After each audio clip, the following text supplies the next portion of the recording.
Is it working? Did I do it this time? Is it working now? Granger offers professional. No! Don't play an ad at me in my own stream. Fuck you. Is it? Did I do it right this time? I think it is live this time. Right? Jesus Christ. It might be live now. I think. Okay, someone says we can see you. That's what I needed to hear. Was someone actually to point out that it was in fact working. I was like, what the fuck is happening? Ugh. Confused. I cannot stress enough how surprisingly confusing it is to get a stream to work when on YouTube every single platform, every channel has its own like separate settings, and then you have to try to put a headset on that has different visuals than what's on the computer. I almost went live on the wrong channel. I almost went live on the Let's Play channel, which would not have been that weird, but would have been really disappointing to everybody actually waiting in the correct location. And who knows how long it would have taken to find that out. Whew! I'm sweating.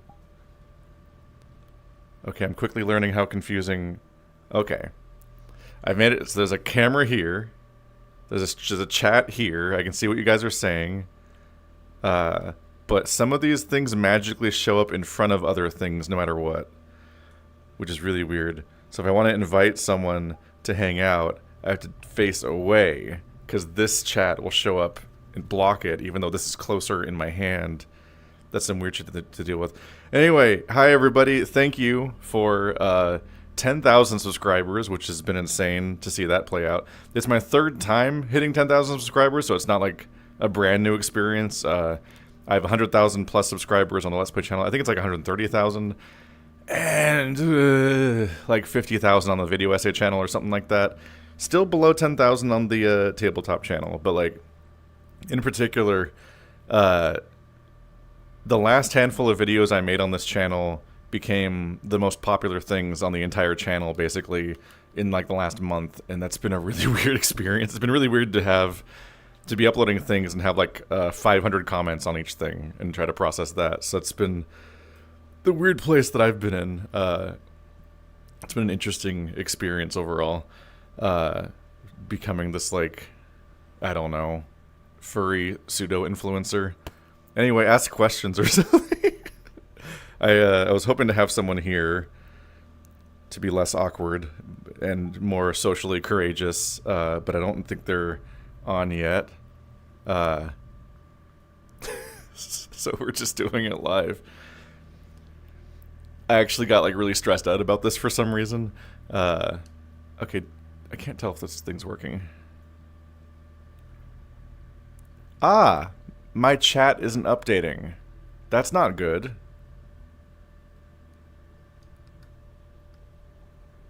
Okay, well that's even worse. I was like, oh Jesus Christ, everyone's just staring at me and not saying anything. But actually, my chat wasn't fucking working. I hope that doesn't keep happening. Let's see. Why is his neck shiny? Because I don't know how to make a good VR chat model. So this is the hyena made by Bento, who makes a lot of furry VR chat models. This is the first one that they made, I think. And so it doesn't have any clothes, it doesn't have any features really beyond being able to transform body shapes a bit. And they have a mane. They have like the hyena mantle, because this is the brown hyena, and brown hyenas have like this mantle of fur, that's like a poncho basically around that, like with their whole back is really fuzzy compared to their arms and so on, which is part of what attracted me in the first place. I thought they were really cool, but then it kind of didn't make it into the design of my fursona, really. I keep considering redesigning my fursona to be more brown hyena-like, or especially maybe if I ever get a fursuit, if that'd be like the vibe, would be cool to see in more of its entirety. But this has a bunch of weird layers. There's like, the mantle is on a separate weird image layer than the rest of the body, and there's people who know what they're doing that use like Substance Painter and a bunch of other cool things that know how to like model 3D characters, and they use stuff like that to model their to retexture the characters look like their persona and so on, or they pay someone to do it. I just put the I just straight up put the what do you call it, the texture of my character in GIMP, which is like a free editing software like Photoshop, and it just shows up like a bear rug, like when you shoot and kill a bear or a tiger in a movie and they have a rug that's just like their head and their body is stretched out. Like, it was just an unfolded version of my character's skin, and I had to manually try to redraw it, and I couldn't figure out how some of it works, so I genuinely don't know why this part looks the way it does, but it's just kind of been that way ever since. He does not look like Marrow that much. He's based on the exact colors of a drawing of Marrow that I had like 4 years ago, but parts of it like that are fucked up, and this was just like me trying to figure out how to texture hair. That is just an entire shit show in its own right. Okay, so I'm learning. I did the thing where you go into the stream studio and you pop out the chat, and the popped out chat just doesn't fucking update. So I'm gonna have to use like the restore. Does it work? All right, so pop out doesn't work. I did pop out show as tab and put it in the thing. I just have to go back in studio and be able to see less of it. Basically, it's fine. We'll be fine. But yeah, no, my problem with VR chat models is that they are expensive as fuck. It's really complicated. It's beyond a skill that most people can usually handle. Like, you can start drawing and try to do something, but you can't even, like, begin to touch anything about how a model and texture works and so on. Like, it's just so fucking weird and complicated. But they're like prohibitively expensive usually to get someone to do it for you. Like, it can be like $500 to get a custom model. So I haven't got a custom model in that way exactly. My friend Ka, our DM over at No Playing Games, he made a custom model for me, but I'm always afraid to lean on him because I don't want to constantly get friends to make things for me for free all the time because that feels bad too. But like I have a bunch of different models and I'm not quite happy with any of them because they all have different vibes and proportions, and they're all like differently weird to inhabit. I think the bento is my favorite design because it's a really good like cartoonist's idea of a enjoyable character, but he doesn't look like Marrow. But I also like parts of him that don't look like Marrow, which is its own conflict too. Basically, I'm always hesitant to do anything character design oriented because I don't want to. I'm much less. It's much easier for me to come up with premises for commissions, like scenarios, than it is for me to come up with character design decisions that I'm definitely going to be happy with and not be wasting somebody's time on and so on. So it's just a clusterfuck. This whole character. Okay. Oh my god, there's so much chat now that it's actually working. I'm so sorry. Hello, Jimmy. Hello, Horror Buns and Ka, who's immediately screamed, "Let me fix him." Marrow rug to tie the room together. Someone's gonna draw a Marrow rug now, aren't they? Which would be pretty funny. Let's see. Am I being ignored? Are my questions not getting anyone? Marrow. Are my questions not going through? Keith? What's up? Okay, well, come on. You gotta ask a different I just traced the entire history of one person complaining I'm not reading their questions, and the question originally was just, what's up? Alright. That's not the most helpful question to begin with.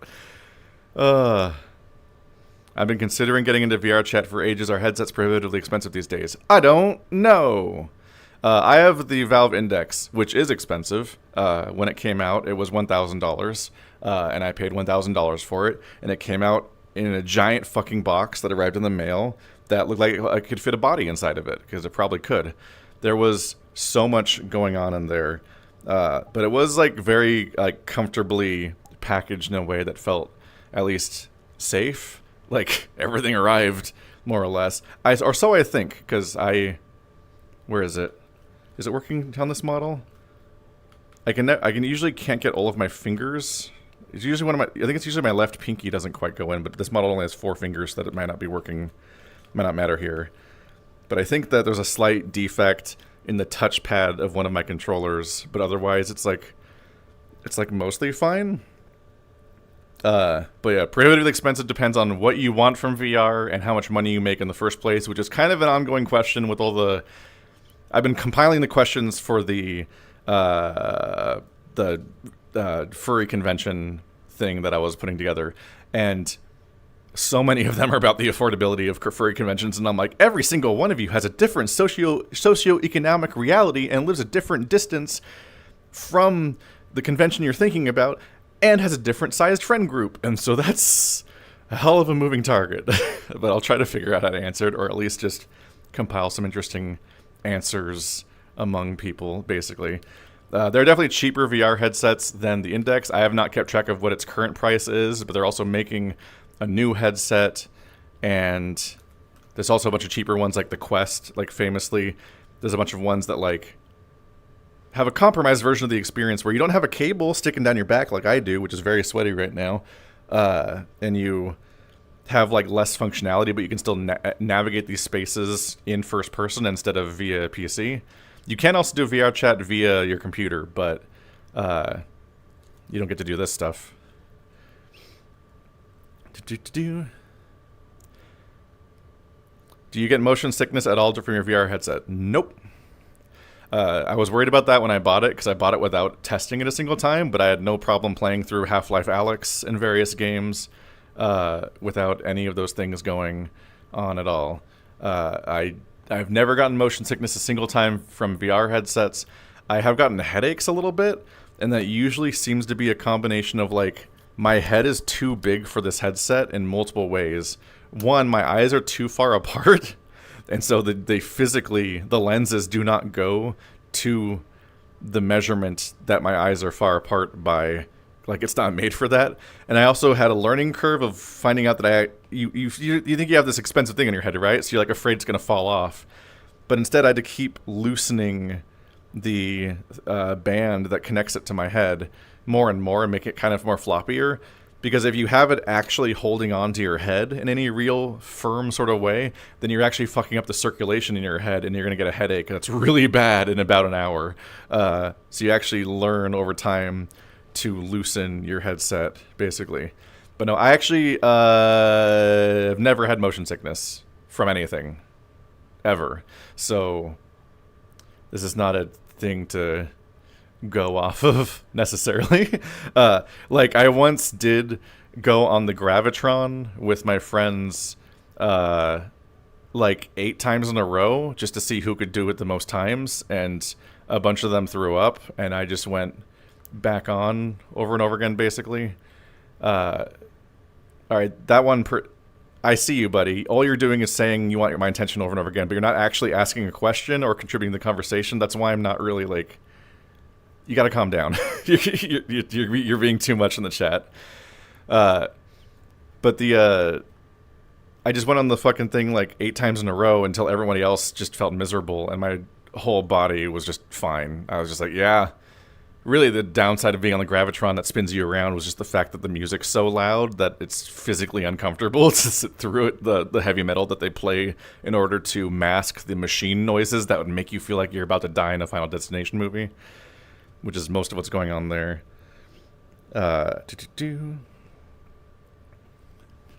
How I get motion sickness just from playing Minecraft. I learned the hard way. I would play Minecraft on maximum FOV, where everything's super distorted and weird, because it gives you like a crazy amount of awareness of your surroundings and stuff. And then the moment I did a single video online, people were like, what the fuck? Why do you play like this? I can't look at this. And so I had to like intentionally restrict it to a smaller FOV in order to appease my audience, which makes me feel like I'm looking through a fucking cone. Like it makes me feel like I'm like have blinders on and I have to like look at this very narrow silent film restricted version of Minecraft the whole time. It's a super weird experience, but I had to customize it for people. Are we finally addressing what a threeth is and why you think it's boring? You might be joking, but there are people that would be really confused, which is why I changed the whole mess. So, my username used to be Sebastian SB. Before then, it was like Shaman King or something like that. So it was just my fucking gamer tag, which was just the word Sebastian, the name Sebastian, which is a name that I was given in my German class because we all took German names in order to have to address each other with by those names and pronunciation. I'm just going to time this person out. They're being they need to chill. You're in timeout for 30 minutes until you read the room. Okay. So, that interrupted my thought really bad, but like, we took German names because the gimmick was like if everyone addresses each other by German names and pronunciation, you get used to a little bit of like immersion in a sort of gimmicky sort of way. That's some fun. But then Google Plus came out and just decided that my YouTube channel would now be my real name. It's just like we incorporated it with the Google Plus social platform. We know your real name. Your YouTube channel is now your real name. So my Let's Play channel just became Keith Ballard, and I didn't have a better name, and I just kind of left it there for a while, which was a weird experience. But then the time came for making the video essay channel, and there was just this random time where I was playing Jackbox, and I named myself Boring Keith because you just like give yourself gimmick names every now and then when you're playing Jackbox with your friends. And so in this, there's no like online video of this. This was just an offline fucking around thing. I just named myself Boring Keith, and it kind of stuck to me at least. I was like, that's actually kind of funny. So when it became time to do big, long, rambly video essays that I write that are like 1 to 3 hours long, I was like, okay, I'll call that Boring Keith. And so when I made this channel, I was like, it's kind of my third channel. Like, I need to give it a gimmicky name because people are always like, oh, it's my second channel. It's like the two version of my name. Like, Skitty Bitty is a cat Pokemon person that complains about Tears of the Kingdom. And their side channel is called Too Skitty, Too Bitty. Like, you've all seen versions of that. My problem being that I already had a main channel for Let's Plays and a second channel for video essays that would like to be my main channel someday. So it's like, this is kind of my third channel if we ignore the Noel Playing Games channel, which is also a fourth channel. So I was like, Boring Threeth? So I was just hanging out and fucking around and talking about Star Trek on here sometimes. But then I was like, these videos look like shit. And I don't like making them. I don't like looking at webcam footage of my face. I can't figure out how to make it lit well and so on. So I'm like, why don't I just hop in VR chat? Why didn't I think of that sooner? But the moment I was going in VR chat and talking about furry topics more consistently and seeing the videos explode, immediately I was like, oh, this is its own thing. Like, people are finding me from this and don't know any of that history or the last 15 years of me being on the channel. So at some point I'm like, I should just probably call this my persona name and not act like it's dependent on other things, because this might be the only way some people experience me and they don't have interest in the other things at all. So now it's just Marrowheine, and we're not going to talk about Boring Threeth ever again. That was just a really dumb, strained side channel name. Like, I genuinely was just on my Let's Play channel and was like, let's just ramble about some stuff sometimes. And then whenever you upload anything that's not a Let's Play to your Let's Play channel, it does way better than everything else. Everyone watches that because it's like low context content that doesn't involve watching 40 episodes of shit. So there's a weird paradox where Let's Plays are doing so poorly that if you upload something that's not a Let's Play to that channel, it does really well. But then I was like, these two maybe too well? They should be on their own channel. And that's how I came up with putting them over here in the first place, was like, what if people don't want that stuff though, and they just want this and don't want 40 other videos between each one of these and so on. And that's how we ended up here. But now we got a real weird mix of people that have been around for a decade watching me and people that found me a week ago because a video got 30,000 views because I talked about fur affinity. It's been a really weird experience. So every single person in chat has a completely different context for me just altogether. It's a mess. Oh, you speak German? No. I took 3 years of German in high school, so I took my last year of German in 2007.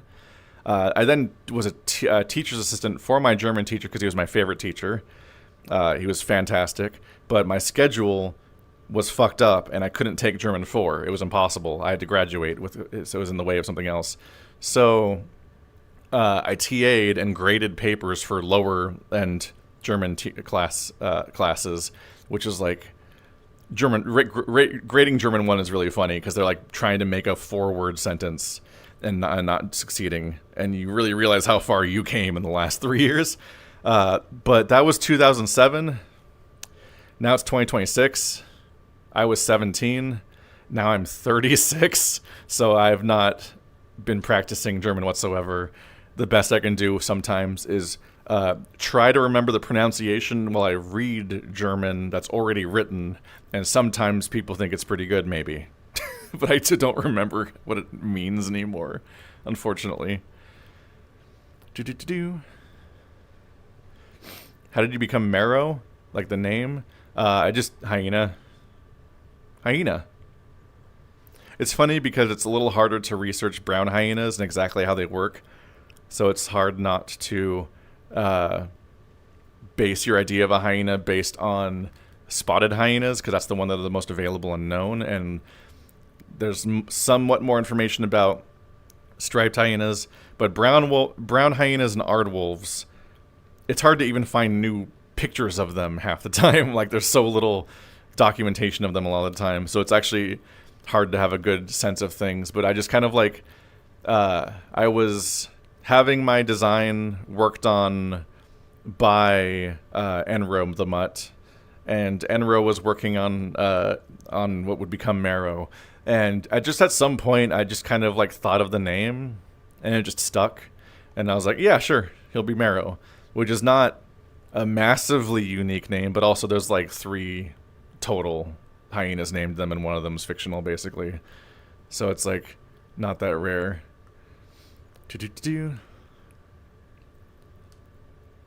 Let's see.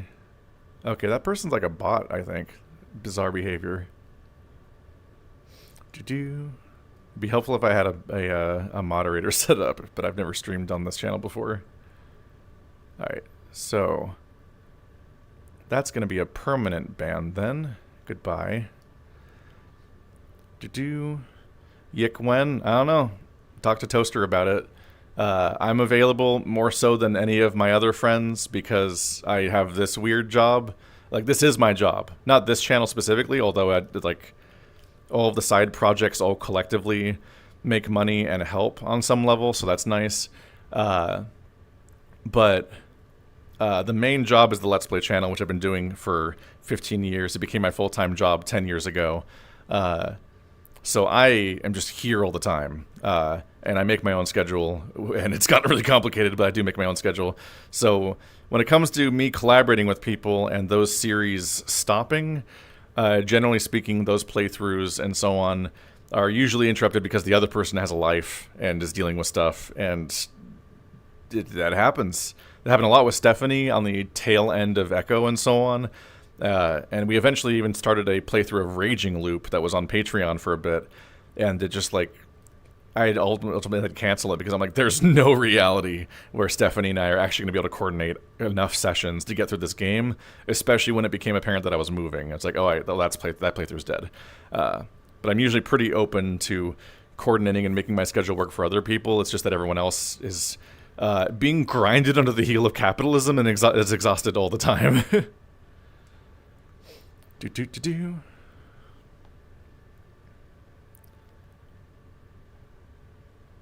I found you via an essay you did recently. I haven't done an essay recently. I haven't done an essay in like 2 years.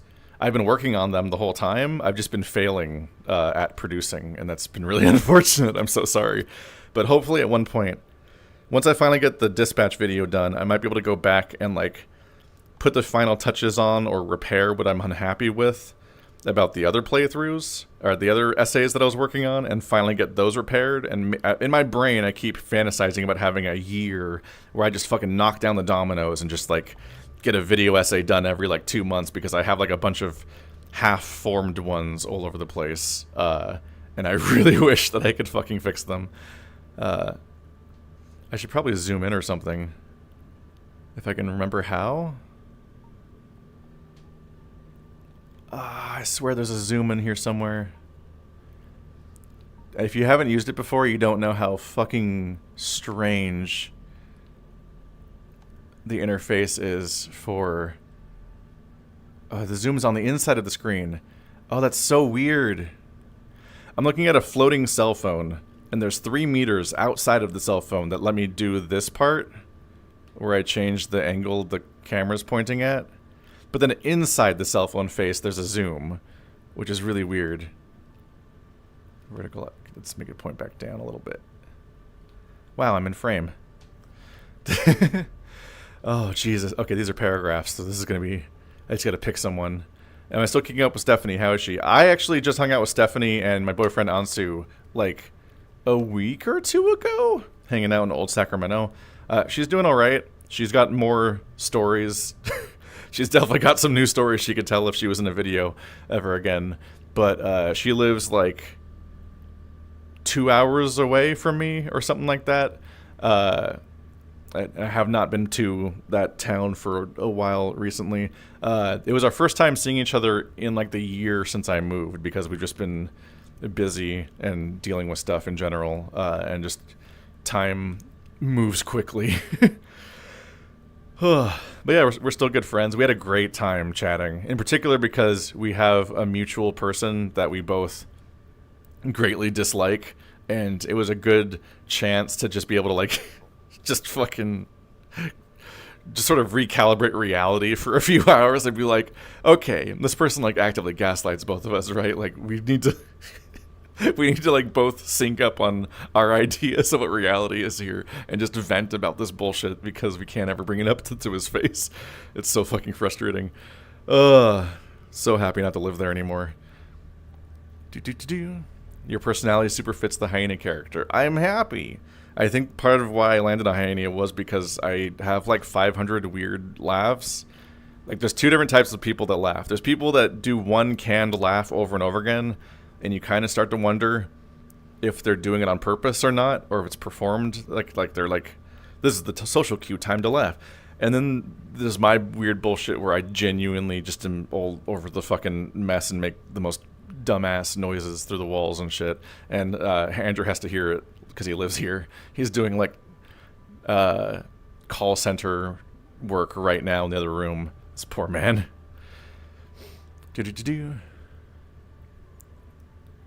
But yeah, to address the previous thing, I don't see anything on this channel as a video essay, even though it might feel essay-like, simply because it's not scripted. Nothing on this channel has been scripted, except for like that one Zelda video that's literally a recycled video from the essay channel. So I don't see these as video essays, even if they are like a discussion that might propose a thesis at the beginning and then argue it with supporting points the whole way. So it's like a essay, but it's like an improvised lecture, I guess, or just a discussion. Sometimes I don't even know what the fuck I'm going to say. In fact, there's a video on Patreon that I put up because I was like, here's what happens when the whole process falls apart. I spent like an hour trying to talk about furry influencers and couldn't figure out how it was going to work, and so it just completely fell apart. It was so dead. You're so good on here. Are you comfortable with regular camera? No.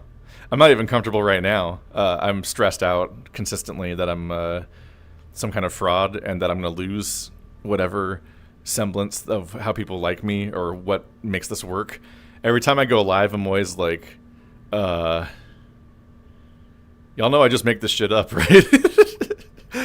Like there's people that do performances because they like spent a year making their comedy routines. I'm always, I don't know what the fuck the it factor is that makes people put up with me, and I will frequently be like, so I'm just gonna not have it tomorrow, right? Like I'm just gonna come back tomorrow and it's gonna be gone and it's never gonna come back. I actually lost a lot of sleep last night because I was like, when I set this up, I was like, that'd be funny. It's 10,000 subscribers. People celebrate that with a funny little thing, right? And then I just laid there staring at the ceiling all night like, oh no. What if what if too many people show up and they're expecting like a furry streamer vibe that I don't even know what it is because I don't watch furry streamers because I don't watch Twitch. Or worse, what if no one shows up and I just have to awkwardly talk at no one? Will there be a new VN? Probably. I assume you mean making one and not reading one, because of course I'm reading more. But I'll probably make another visual novel at some point. I don't know if it'll be November, because I am... yeah, it's August. So it's just August, September, October. I'd have to make another visual novel in 3 months, and I'm like, I'm so behind on so many of my creative goals. So on one hand, it'd be stressful to dedicate a whole month to a visual novel again and push back all of my goals again. But on the other hand, making a visual novel is a pretty fun, it's a pretty nice way to mark your year and feel like you did definitely at least get that thing done. Like, I can apparently make a visual novel in 1 month, and whether I have problems with it or not, it at least comes out. I can't make a video essay in 1 month, so maybe I should just bite the bullet and make a visual novel in 1 month each year, as long as FWOG will put up with us, basically, and at least be like, well, that was cool, because I do like that. I thought I wouldn't do it again after the first one, and then I did it again, and I was still like, that was cool. I like 3 Days to Live. It stressed me out, the public perception of it and discourse about it all the time, but it was a whole mess.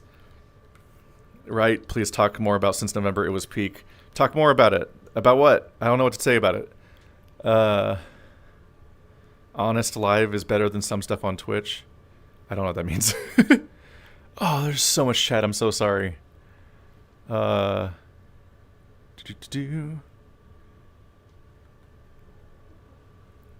I mean, you're pretty authentically queer, though. That's getting increasingly rare. Yeah, I suck cock.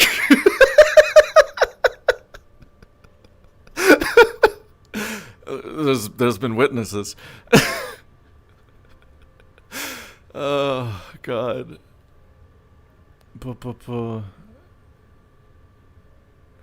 The videos in this channel, to me, feel like the vlog videos over at Vlogbrothers, just talking about a topic unscripted, but in a well-spoken manner. I think Vlogbrothers videos are scripted. I think most of the time. It varies. Some of them are like vibes, obviously, and they've also made like 20 years of them, so obviously it's inconsistent. But I think that they pretty consistently script Vlogbrothers videos. They're just like 5 minutes long on purpose, so a lot of the time they just sit there and just write like, what is my math again? If I make a 10,000 word script, that's like an hour. So 1/12 of that is like they have to write like 800 words to make a Vlogbrothers video, basically, which is not that much. That's just a hearty ramble. We've all done that in the comment section once or twice, and then be like, "What? Why did I do that?" No one's going to read that, and the guy that I'm arguing with isn't going to be convinced by it. So why did I fucking do that? This is a nice world, by the way. I just like the paneling in here. It's just a pretty little zone. Might not be the best color contrast that I'm brown on brown, but I don't know if this is any better. Should I just look at the wood paneling? This is my ADHD immediately being like, what if I looked at the paneling of the framing of the shot more than thinking about the stream?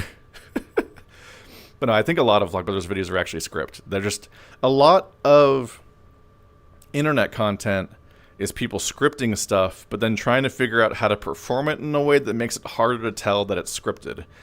Like, there are a lot of bread tubers where you can very clearly tell they're reading from a script. Sarah Zed, I love you. Your videos are great. You're so clearly reading from a script the entire video. It's relatively obvious that Lindsay Ellis and Dan Olson are reading scripts, Thought Slime, so on. But the people that really fuck with you are like CJ the X and H Bomber Guy will both have bits where you're like, the energy of here is so strange. You're being so specific with your language that you clearly researched this and have a point. Same thing. Oh yeah, Jenny Nicholson can be really good at this. And Jenny Nicholson, you're like, it feels like she's making this up, but it's too structured and specific, and she's never misspeaking. So she's reading a script, right? But why is she like nailing it the whole time. And I think there's like semi-improvisational components to those things that make them feel less scripted. But in the case of John and Hank Green, I think they genuinely just like got really good at reading, essentially, and so they really just like make it feel very natural and conversational in a way that I try to be. Like every video, I think my voice acting gets better. In the Annihilation video, my voice acting was really noticeably distractingly reading from a script. And then as they got on, I would redo lines more and more to actually do, like voice act it like it's I'm trying to actually do voice acting, essentially. Like I'm trying to convey emotions with each sentence in a way that works in a certain way. I'm trying to do that without getting YouTuber voice, because people are kind of famous for doing YouTube voices that are super, super distracting, where you're like, that person doesn't talk like that in real life. Like, they'd make a cartoon character voice, essentially. It's very strange. Is there a specific con that stands out to you as my favorite? I'm really mixed. Personally, there's like the low-key con and high-key con, where FWA is the convention where I'm going to have a good time. I'm going to be extremely busy. 500 million people that I know are all going to be there at the same time, and I'm going to try to meet up with all the people all at once and so on, and I'm going to be kind of stressed, but also having a crazy time, and it's going to be just a really chaotic, cool, like explosive weekend. And that's somebody who doesn't particularly party or go to raves and so on. It's just so much socializing, and it's where I learned that I'm maybe an extrovert that just has crippling social anxiety, because I do not have the concept of a social battery. Like, I thought I was an introvert because I was freaked out by public spaces and crowds and so on, but that might be undiagnosed ADHD or autism or anxiety or something like that. But I can just hang out and talk to people literally the entire day for like 5 days straight and just go. I just get freaked out by like rooms full of like dark rooms with loud music, full of strangers, where I can't like start fucking info dumping on someone, basically. And so like FWA is crazy. Everyone I know is there. And it's also a good venue because there's a giant food court attached to the venue. So you can keep walking between like the 3 hotels and the food court on foot without going outside. So if you need food, you can just deal with it. And you don't have to like deal with the mess of like having to figure out how to navigate a city you've never been into in the middle of the night because you forgot to get food and so on. But my low stress con that I really love is BLFC here in Reno. And that's because it's like an hour or 2 away by car. So I just drive there. There's no plane. It's not expensive. I split one room with like 4 or 5 people. 5 because our friend Avery sleeps on the floor a lot of the time, like on purpose. And so he's like a free, even further split of a room price. And it's just a fucking casino in Reno.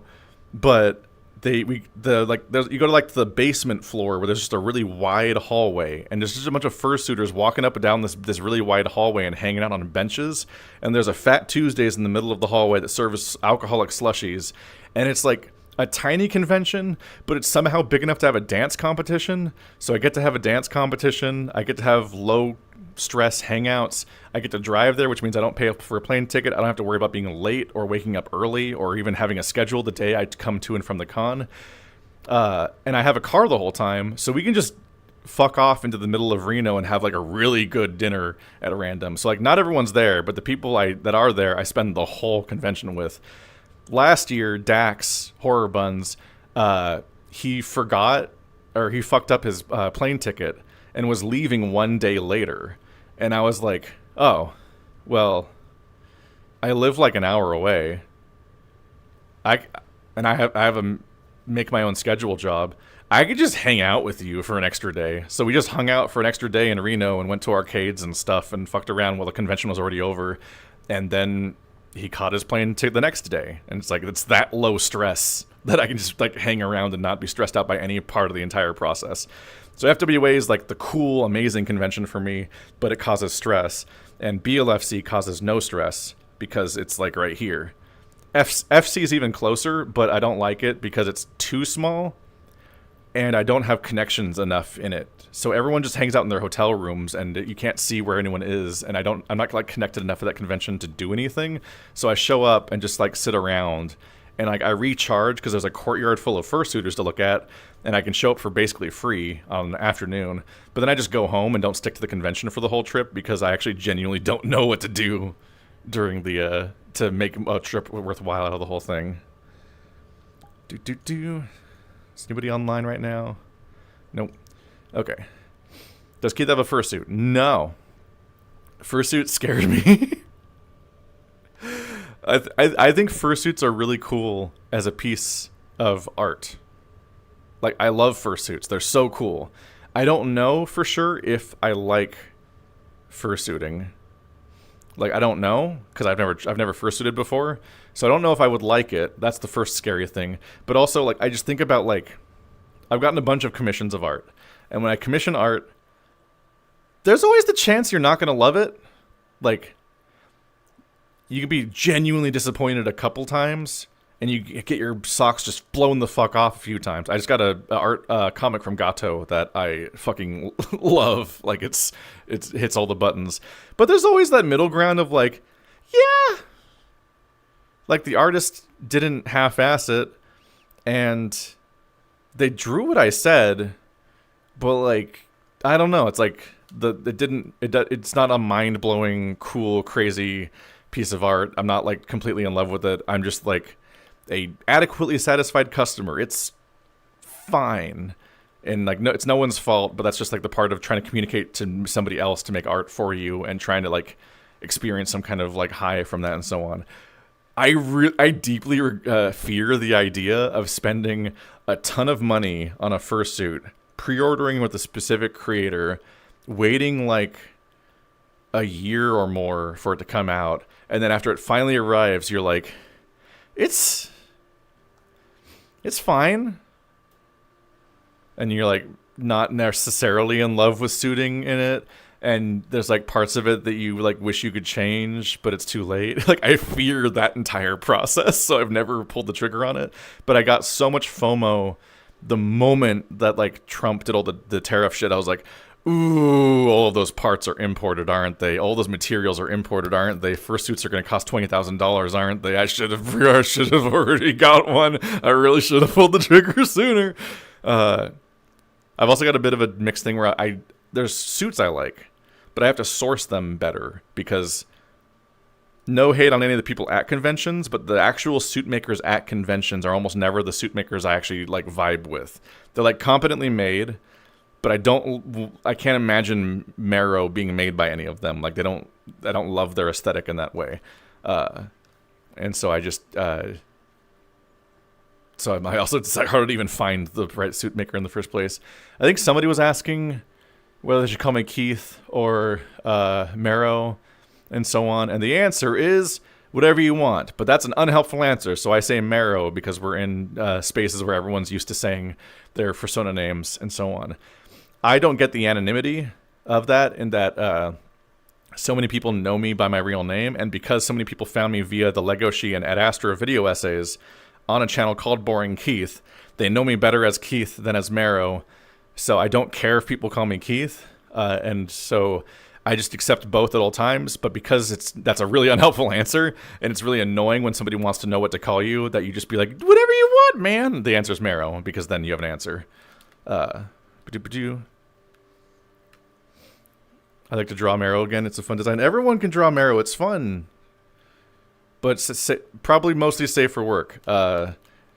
NSFW is always really dicey without talking to me first because it might feel invasive and weird. And it definitely feels weird if you pair me with somebody's persona I don't know. It's one thing to be like, oh, it's Marrow and Amicus or Marrow and Legoshi or something. But if it's like it's Marrow and George from accounting, you're like, that's a little presumptive and invasive. That's a weird vibe. Don't know how to feel about this. I was given an entire high effort kink comic once while I was sitting in the airport. Like, I was going to a convention, or I think I was going to Boston actually to visit Riker. I had woken up at like 4 a.m. and driven to the airport and sat through the shuttle, and I sat down, successfully arriving in my terminal early, and I sit down at like 5 a.m. and I'm exhausted and I'm trying to get my first coffee, and then I just open social media and I have like this high effort kink comic about me and a character I don't recognize, and I'm just like, you've directly clocked what I would want in a comic, and this isn't badly made, but also what the fuck? So I could not resolve how I felt about it for like 3 weeks, honestly. What's your favorite, most common topic to info dump about? It's always media. It's always media takes. I always have something that I'm just really fucking irritated about or frustrated with, about how a specific narrative thing happened in some sort of thing, and I'm always ready to just like dump on people, but I need to find people that actually encountered it. Not always negative. Sometimes it's really positive. Ansu is getting the tour of all of the movies I like lately, and we're having a really good time just discussing how clever and cool these things are. I need to check if he's seen Knives Out, because I just watched Wake Up Dead Man, and I do want to rewatch the whole Knives Out trilogy again. Marrow and Leo Echo. You can pair Leo and Marrow. That's totally on the table. There's a million reasons why Leo is a red flag. But like, that's why we invented fuck, marry, kill. Like, it genuinely is like fuck Leo, marry Kudzu, and kill most of the cast of Echo. The only thing that outranks that more is that, like, I do think that Micah outranks Leo on the fuck scale is the issue. We're all adults. I mean, I'm adults, and just there are people where it would be there where you just know there's a separation between like it'd be fun to fool around versus I actually want to deal with living with you or maintaining a relationship with you on some level. The problem with Leo would be that he's more likely to form weird attachments with someone, but not always, because he did have sex with Flynn in the prequel story that was written by the guy from Nostalgia Critic, and so we know that they fucked, and he doesn't have a weird attachment with Flynn, except that he might hate him or something, but he's not latched onto Flynn or...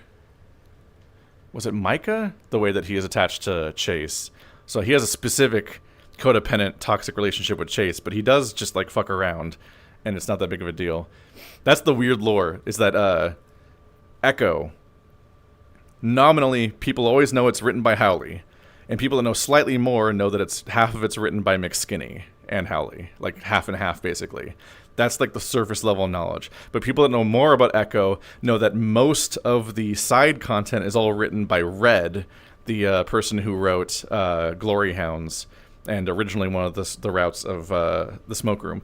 But the secret forbidden knowledge is that the prequel story where Flynn and Leo hang out, and it confirms that they slept together before, is written by Malcolm, one of the actors on Nostalgia Critic that played the Joker, and he's a furry, and I think he's either was or is currently in a relationship with Howley, and was a part of the process of coming up with Echo in general, and they originally just had a different vision for Flynn, which is why Flynn quotes The Fault in Our Stars by John Green, we're back on John Green again, in the middle of that story. Which is something I had to explain to McSkinney, who wrote Flynn's route, because he didn't know about that quote or where it was from. Like, he obviously would have read the story, the chat about Flynn, but he didn't know what that quote was actually a reference, and not just something that Flynn said about putting the killing thing in your teeth and not giving it the power to kill you. It's a quote from Gustavo or something. Gustav in The Fault in Our Stars by John Green. And so, as a nod to that, I wrote Since November, an upsetting furry visual novel where I quote John Green because I'm referencing the fact that John Green has an esoteric quote in Echo that most people don't identify.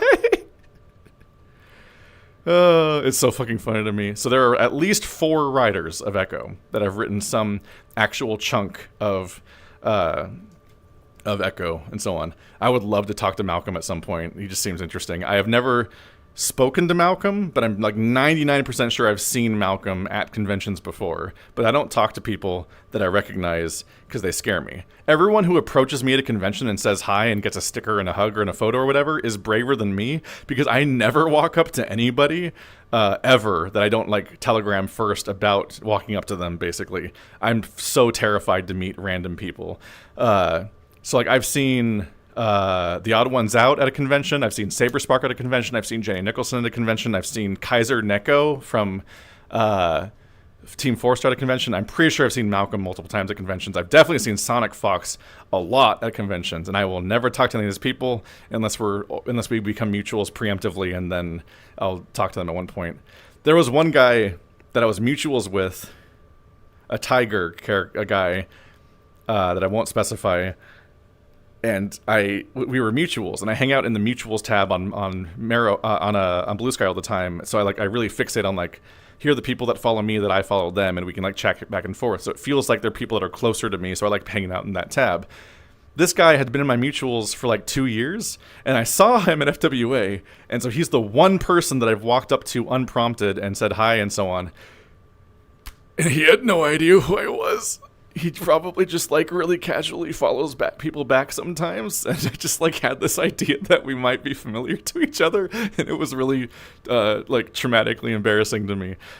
So I'm back to being terrified of saying hi to people. Anyway, holy fuck, I went on a tear there. Is there a ref sheet for Marrow? Yes, on Fur Affinity. On Fur Affinity, I think it's just called Marrow Hyena. My like pinned image is a Marrow ref sheet. I might get a new one. I got it from Haps, which is really cool because for me that was a crazy moment of like Ad Astra was tied to my coming out, and so getting an art from Haps was really cool. It fucking blew my mind when it was like a couple weeks after the Legoshi video came out. I was already following Haps on Twitter.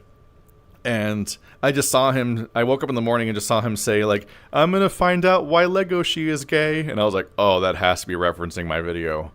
Oh, fuck, it's weird to be observed. I just went downstairs and cooked breakfast. I'm like, we're just going to deal with that as the background noise of how today is going so far. It's a 3-hour video, we'll see. And, like, by the time I, like, finished eating breakfast and, like, setting up my like uploads for the day and so on, I looked at it, and Haps had like DM'd me or added me with a art of Marrow doing like the Legoshi volume, like Beastars Volume 1 Legoshi like wrist bite pose and so on. And I was like, oh fuck, I'm really observed right now. So I got in touch with him and chatted back and forth for a bit, and eventually by the end of 2022 had a ref sheet made by him. But, like, I'm not always sure if the vibe is exactly where I want Marrow to be, and Haps is a little hard to reach, so I might get a new ref sheet done at some point, just because it's been a few years. And in particular, he's very triangular, and I'm like, I'm not very triangular, and Marrow's not very triangular. Like, he's very, like, he looks like a top-heavy Chad guy, when really, like, I usually have him, like, belly and so on. Oh, there's 163 people. What the fuck? I'm not used to so much paying attention happening at once. The production of Echo needs its own documentary. What the hell? It does!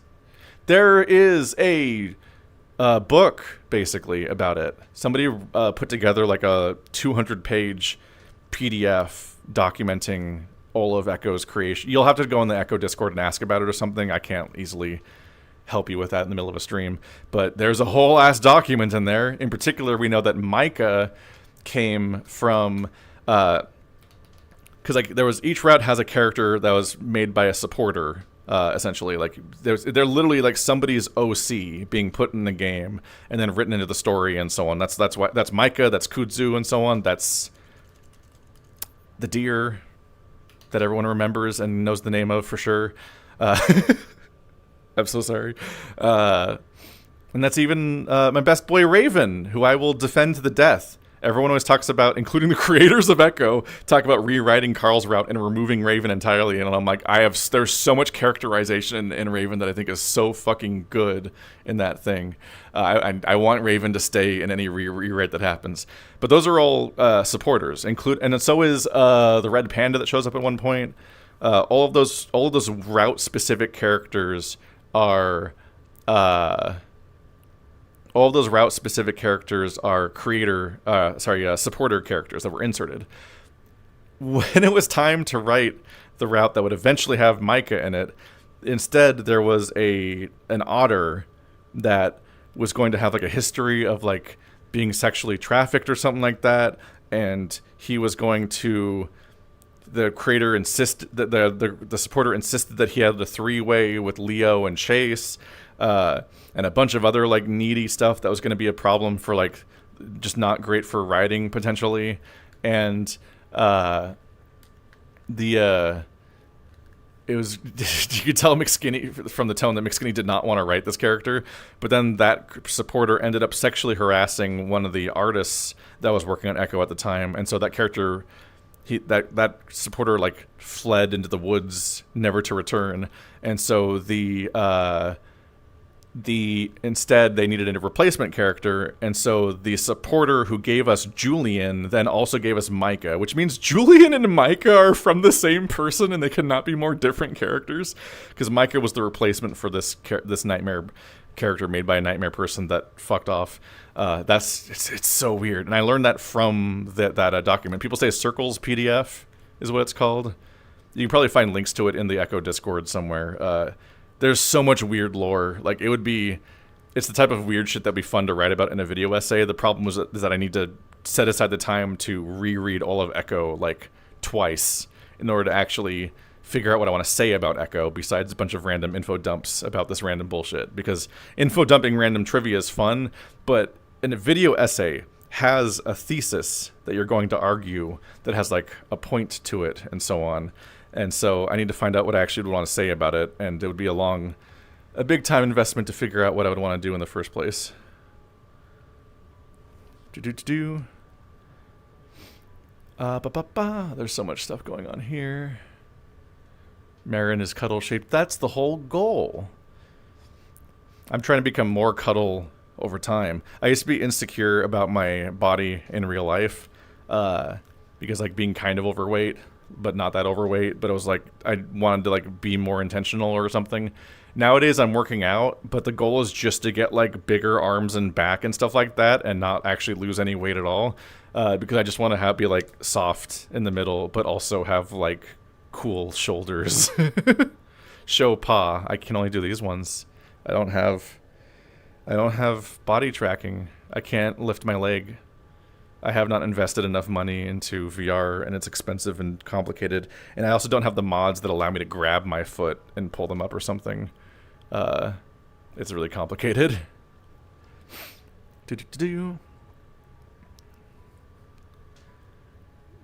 Raven is fine. He's fine. Raven is rad. Raven has the fucking cool ass tattoo on his arm, which makes him the coolest person in the world, basically.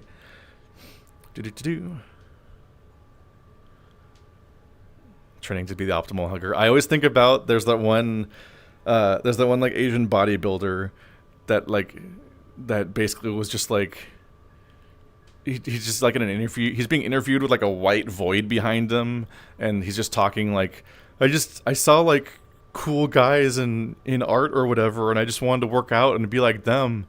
And he just looks at the camera. He's like, and he's fucking huge. He's just so, but he's also like soft huge. Like he's not like full of like the weird Wolverine texture that makes your muscles look creepy and ripped. He just looks like big soft shapes, but full of muscle. He just looks like a tank.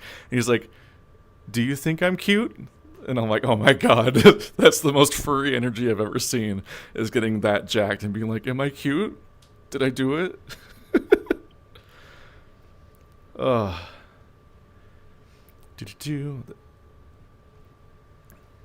I'm so bad at reading chat and multitasking. I'm so sorry. And the... Are you hyped for the Fear and Hunger Terminate update that's definitely coming any day now? Yeah. I hope... I definitely would try to coordinate with Toaster about doing it, or I think if Toaster's not up for it, I might coordinate with like maybe Perp. I think Perp has been watching my entire was it Perp? Somebody it's Bird. Bird has been watching my entire playthrough of the Fear and Hunger stuff, and so he's like all in on it now. So he would know more and be potentially ready to like joints to slot in essentially. Do.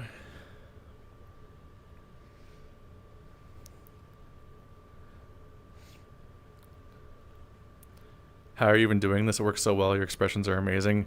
That's an artist that I didn't do this. This isn't me. This is just art. So I'm not doing anything. At most I just have maybe energy and voice that embodies what this looks like on some level. But I didn't even make this guy. This is just by Bento. I don't even have face tracking, so he's not making my facial expressions. He just has a face that I liked. And I set his eyes to nervous so they look around instead of staring at the camera or something. They kind of like look around randomly usually, I think.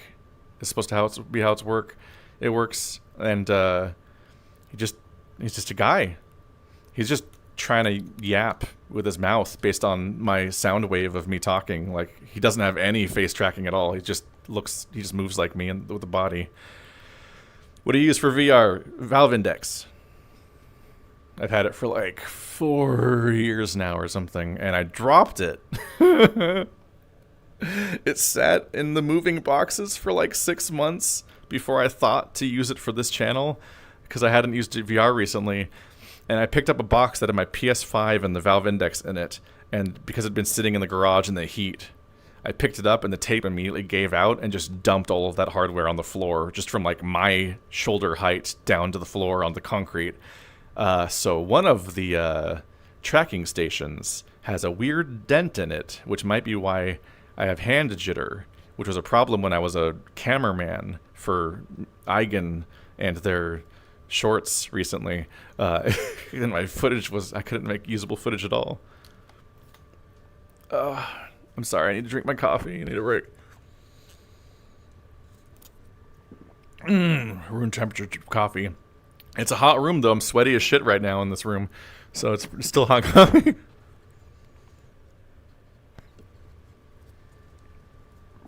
That's what I look like when I'm drinking something, is I hold my other hand. I take my whole glove off and hold my hand in my other hand so I can drink with an invisible hand. Thank you for the donation, AJ the Ratty. I was delighted I saw you and said hi at FWA. I was a staffer in a bow tie. Hope that wasn't too awkward. Here's some support.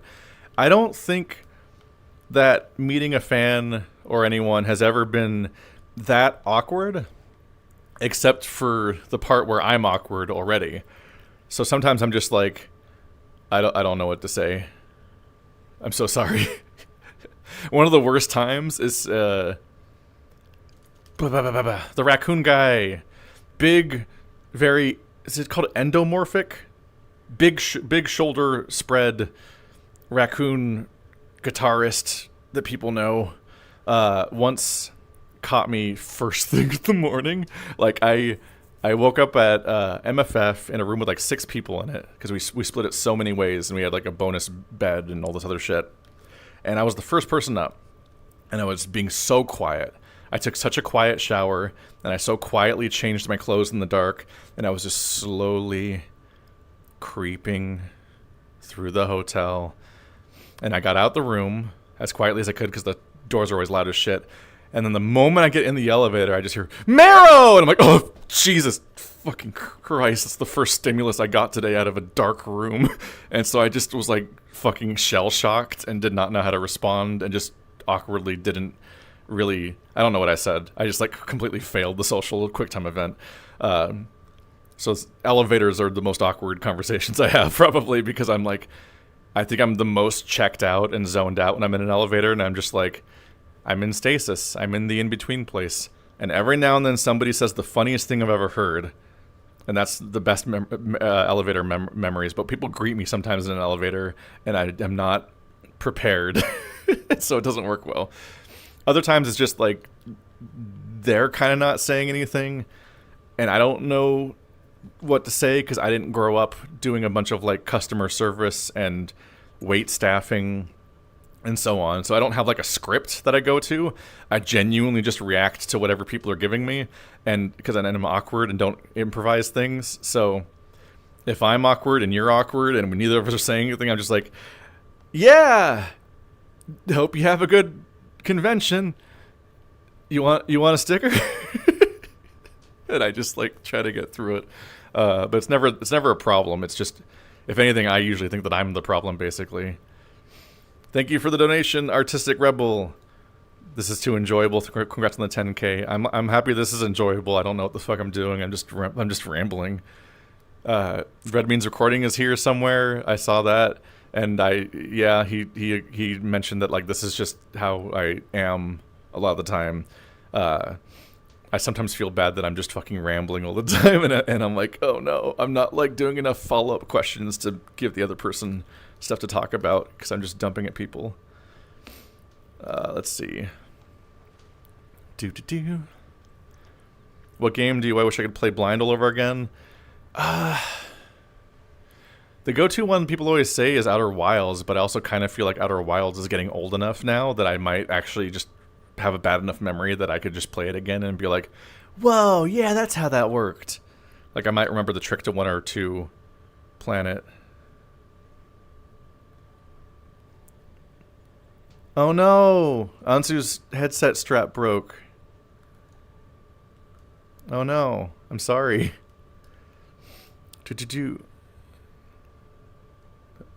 Hope that gets fixed. Sorry. Thanks for being around in case I needed help. I was actually like checking to see if you were online every now and then to see if I could invite you, but I didn't see you being in as far as I could tell for like the first like 20 minutes, so I thought you were still setting up or something. Sorry, there's a lot to keep track of at once. Hopefully that can be fixed. Ooh, shit.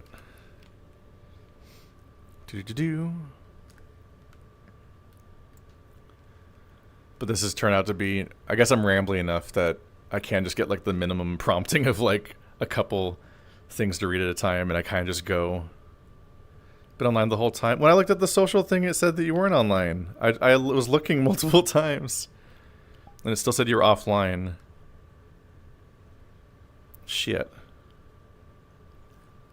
I'm sorry. I'll make it up to you later. That's not code at all. Who's your current celebrity crush? Who are celebrities? I don't know if I care about celebrities, to be honest. Like all that much. I do kind of get attracted to people by knowing them in the first place, so it kind of doesn't work that way to begin with a lot of the time, to be honest.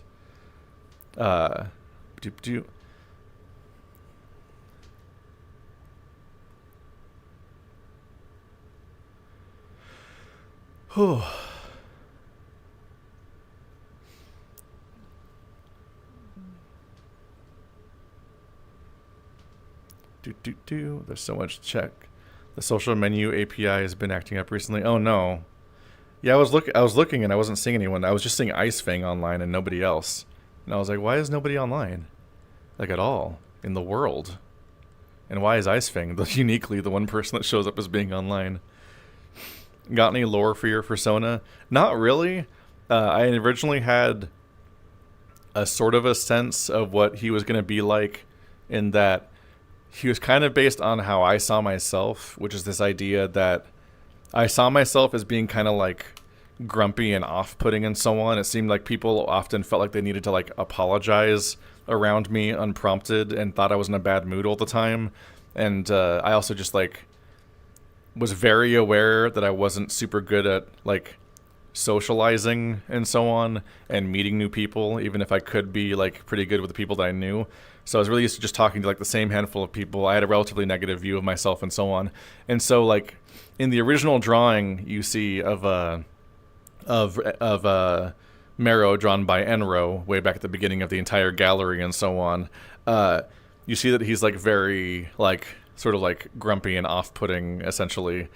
And I wanted him to be like this big softy to people that knew him, but there was this idea that he was off-putting to people that didn't know him and so on. And I don't think that's turned out to be the case. I think I maybe have had a character arc of my own in the last 5 years from coming out and everything, and socializing with a bunch of people and sort of like finding my stride and whatever level of like charisma I have for meeting people. But I think I've been navigating my anxiety and my overall vibe differently, and so it's not been quite the same.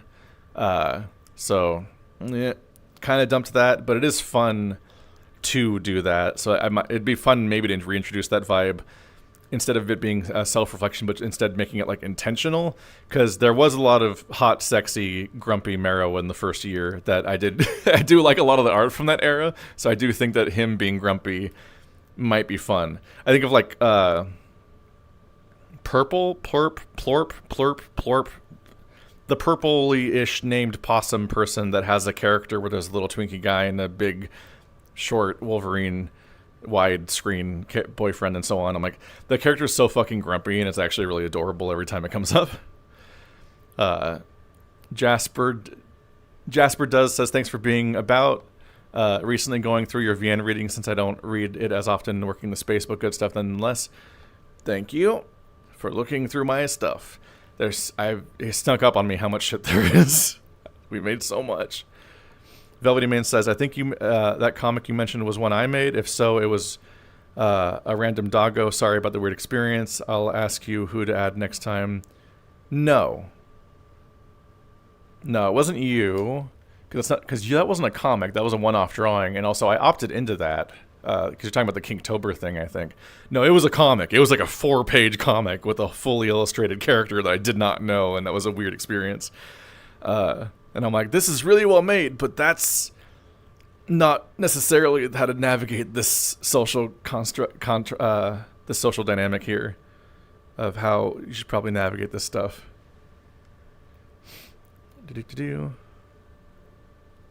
Oh Jesus! So just sent me the thing and the fucking is that an index, Ansu? I think the whole headband like snapped off on on his temple. Why did that happen? Why would that happen? I have no idea why that would happen. That's upsetting. Huh. Did you... Mel Mole says, let me join in with the support. Keep being you. Have some euros. I don't know what those are worth, but they're probably worth more than ours because of the country we've been having lately. I think they've always been worth more than ours. I'm reading all of the donations on principle because it is like a me staring straight at it thing. I always feel bad when people donate. I actually turned off super chats, if I remember correctly, on my Let's Play channel because I felt bad that the dynamic on the Let's Plays was that I stream with my friends and play video games and I talk with them, and sometimes I'll take a topic in from chat, but mostly I ignore the chat and they're just there to watch live if they want to. But I don't interact with chat the whole time. That's not the vibe I do on those. And sometimes people will donate in the middle of that and say something, and I'm like, my brain's immediately torn. I'm like, do I acknowledge it this time though? Because they literally spent money on it. I actually think I turned off super chats on that channel to make that dilemma go away because I did not want to be doing shout outs in the middle of a multiplayer collaborative experience and so on.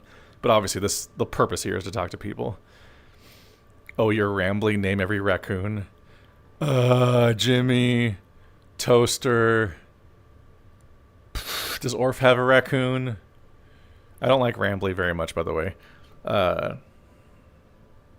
Actually not thinking of that many raccoons off the top of my head. Whoops. But yeah, it's actually really weird trying to figure out how to navigate the monetization across all the channels. Like, I have memberships turned on the Let's Play channel. But on Patreon, I upload stuff that's not Let's Play oriented. Like, I had a bonus video for this channel, but I uploaded it to the Let's Play channel because that's where the memberships are turned on. And I feel like I shouldn't turn memberships on every channel individually because then people would have to, like, triple dip and pay, like, $15 a month to be subscribed to 3 different channels at once, or 4 if you count no-playing games.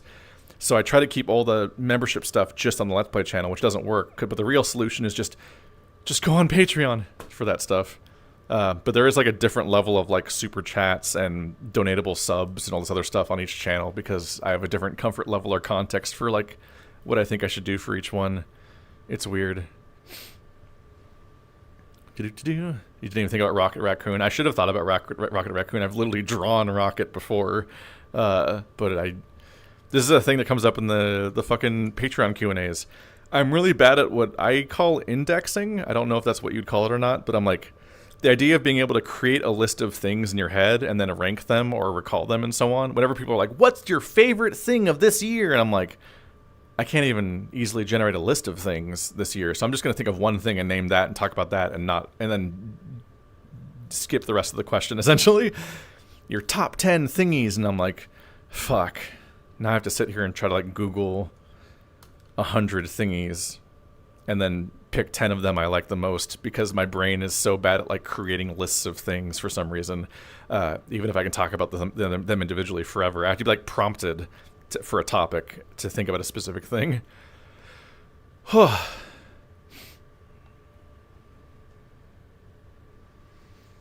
Alrighty, but did do a comic page. But, oh, because of the club, right? Wait.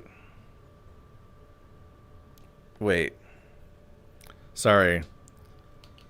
It's harder to remember names without the accompanying persona and art style. I remember artists better by their art styles and their character, but the names are mixed up. So, like, somebody did 2 Kinktober drawings, but somebody else did let's say a club comic, but that was fine, because that was like a whole anonymous thing. I don't remember if was that all the same person? Or is that a second artist I'm also thinking of? It's all fine. You know, it's not the example I'm thinking of that freaked me out a bit. And furry Pokedex. Don't know what that one means. Let's see. Have you tried out Topsters? We need to get your 25 albums and movies, etc. I don't know what Topsters is, so no, I've never checked out Topsters. I used to be on a website. There's a website I used once where it let you rank your video games based on how much you liked them, and it was supposed to try to create the ultimate list of all of your favorite video games from top to bottom across all of the video games you've ever played. And so it would resolve that by just being like, this game versus that game, go! And so I'd be like, okay, well, I like that one more. No, I like that one more. Oh, no, I haven't played that one. And you just get generating your list. But it would rely on the idea that you would be coherent as a person, which no human is. And so what would happen is I would rank something above something, even though there was like a circular pattern of me. Like, I would rank A above B, but I previously ranked B above C, and then I would rank C above A, which is logically impossible. But that doesn't. But on the vibe of seeing those matchups, for whatever reason, I would think that that's the one I liked more out of between them. So this massive list of like 1,000 games kept resetting entire chunks of it and rearranging huge chunks of it because it was trying to efficiently decide what I liked more than other things. But I would like break it by not being consistent enough because for some reason, when you put certain things next to each other, they don't always go in an order that makes sense, generally speaking. Toasted Ringtail says, Toaster says, tell Ansel I'll give him my index so you can collab next time we get dinner because it lives under my bed due to not having space for it anymore. Well, damn. I just got paid $5 to give an item to somebody else, basically. That would be cool. We were planning on doing more stuff. We wanted to talk about Digital Circus and stuff at one point, but there's just so much shit to always to schedule all the time. But that's good news. We got a rehomed VR headset. Let's see. Have I thought about playing Fears of the Phantom? Never heard of it. Ultra Kill stream when I already played Ultra Kill on a video once on the Let's Play channel. How would you explain the ideal Keith game, TM? Resource management, risk reward, stressor, where it feels like I'm always doing something wrong. And it's like there's gameplay elements that make it feel like I'm doing stuff in the moment instead of just being in a menu, but it's not necessarily like Twitch skill based. There's a particular vibe of like Fear and Hunger Termina, Pathologic 2, Back to the Dawn, Resident Evil 2 remake that are all in this weird soup of like, this all feels stripped down and specific enough that every mechanic feels like it kind of has a purpose, and there's like this feeling that there's like, I'm losing out on opportunities and possibilities as the game goes on and having to make mutually exclusive decisions as I go along. And I'm stressed about that, but all the decisions are interesting because they're contextualized and understandable in some way, where like I understand fully what the decision I'm making right now is and why, but I don't necessarily know what the long-term ramifications of those decisions will be, both on a narrative standpoint and a mechanical standpoint and so on. And that's all like a lot of fun to play around with. I love games that I can hang out with and just chat the whole time, and just ramble about the weird mess of it all. Blueprints was pretty good. I have puzzle games are different because they aren't about consequences usually. But Blueprints was pretty interesting too. My issue with Blueprints was that it was just so deep into its roguelike stuff that eventually, when you try to do everything in it, you do just kind of feel like you're getting punished for trying to do everything in it because there's diminishing returns. Like in the first 70% of you playing Blueprints, you have like 4 or 5 competing goals in your head at a given time, and you'll be like, this run I'm gonna do this, and then the RNG says, fuck you, you can't do that, and you have to just improvise live and be like, okay, well this opportunity arose, and you would make accidental progress in a different direction than the one you set out for that run, and that improvising and juggling is very satisfying. But as you get closer to the end of what the game has to offer, eventually you can't juggle multiple goals, so you kind of end up just having one thing to do, and if the RNG doesn't let you do that one thing, then you're just wasting time and the game's just getting really frustrating. So the last 10% in particular was just kind of lame. Would you consider playing Gartic Phone with friends? I'd play anything basically with friends. I always feel I always feel really bad about my ability to draw quickly, so it's a bit frustrating. The way that multiplayer stuff works in the Let's Play channel is that we're in a server, and every Friday and Saturday night, I should have put the post up already, actually. Whoops. I put up a poll that is just like, here's a list of like 10 games people have suggested lately, and people just emoji react to the poll and vote for whichever game. And so it mostly comes down to what the group that I have collectively is currently interested in, basically. And so that's basically how that whole thing works. I need a drink. I'm sorry.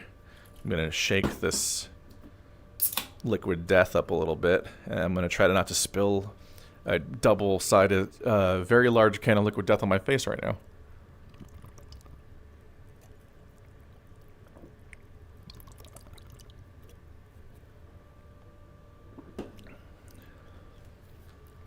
Pa-pa-pa-pa.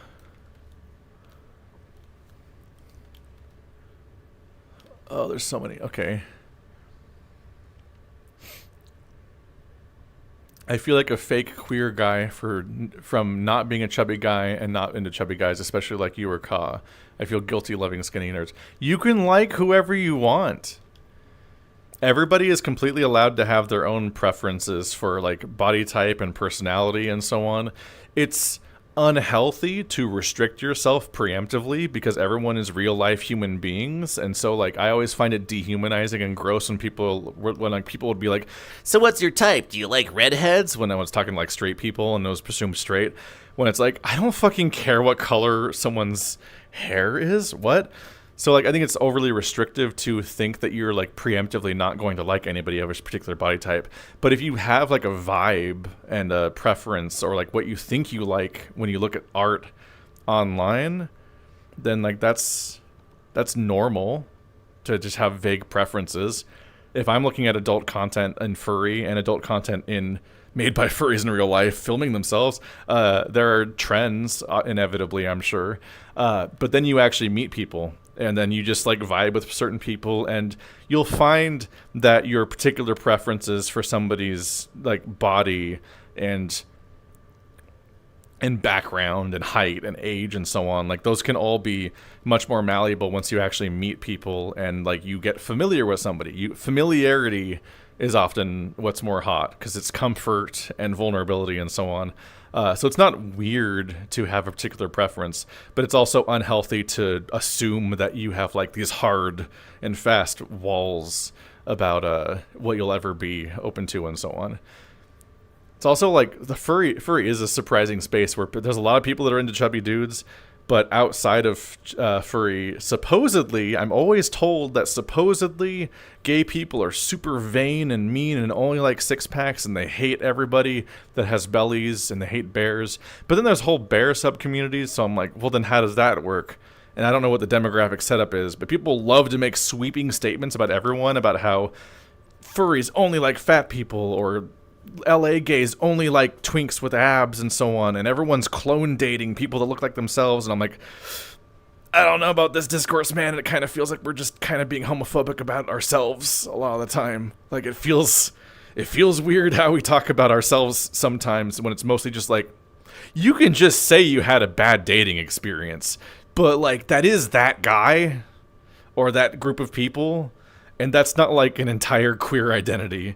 Being vain is not a queer identity. This came up a lot in the questions that I'm organizing right now for the upcoming VR things, the con thing, is that people have like some strange sweeping assumptions about all of queerness and all of furry and so on, and I'm like, I don't think I can actually support most of these statements. I feel like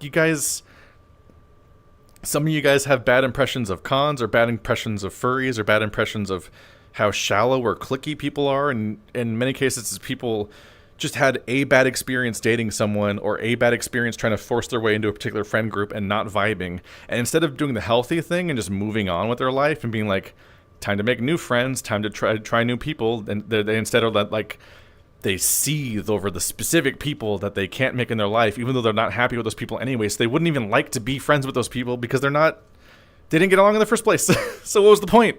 And like, there's so much like very personal scorn and vendettas that then become sweeping statements about entire groups of people. And I'm like, I always think about like social media being mad because people did like a friend con where like 20 furries rented a lodge up in the woods and took their fursuits and hung out together, and people like, I can't believe that there's a Pop-U-Fur convention where they're excluding us. I'm like, no, that's called a vacation. Those are friends on a vacation. They just happen to post on social media.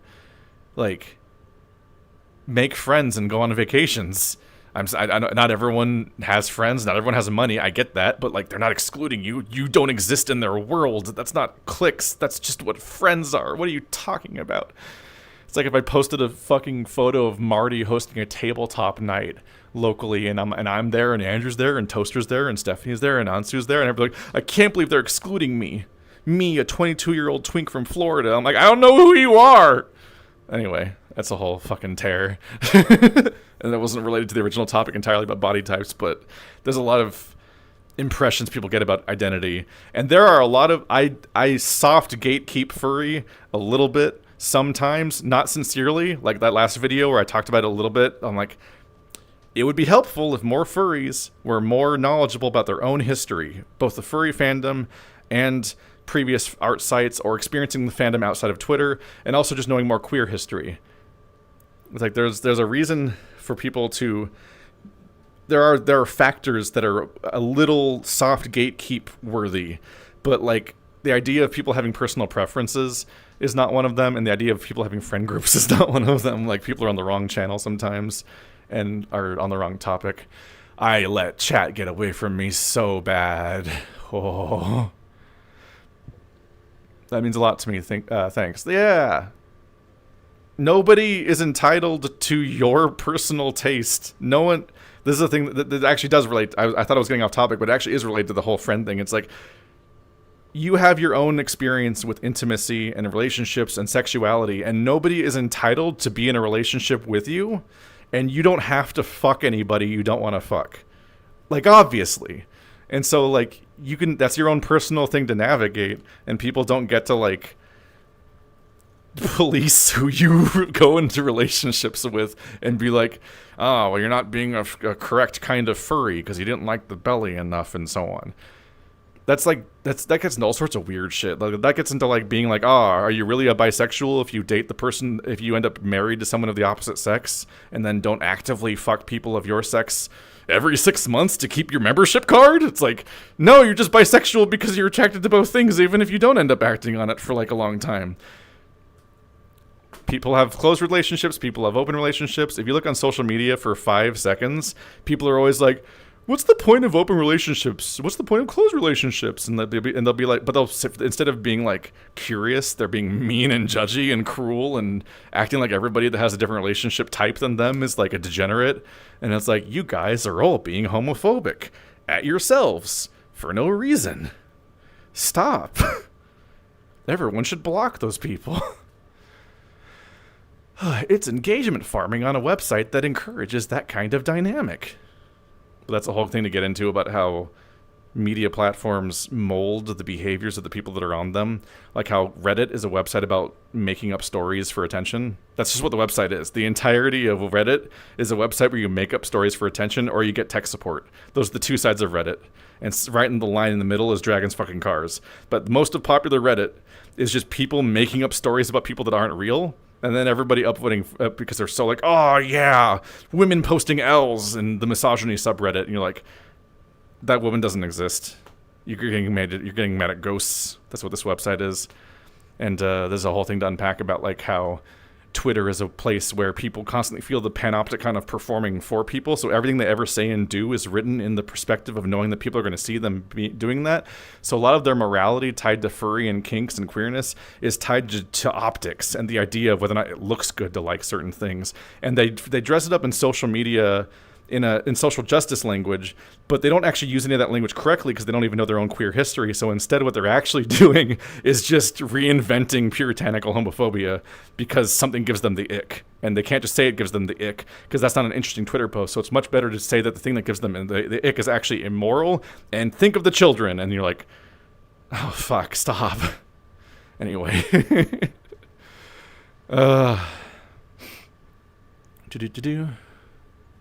This rant is out of context for me. That's because it's a live stream. Should have been here sooner.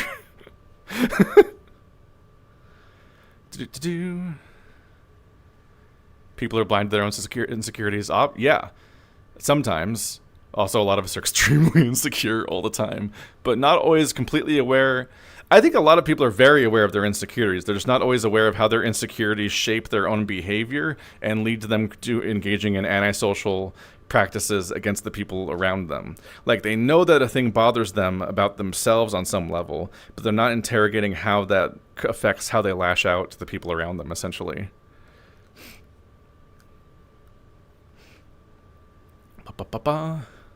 The call is coming from inside the fandom.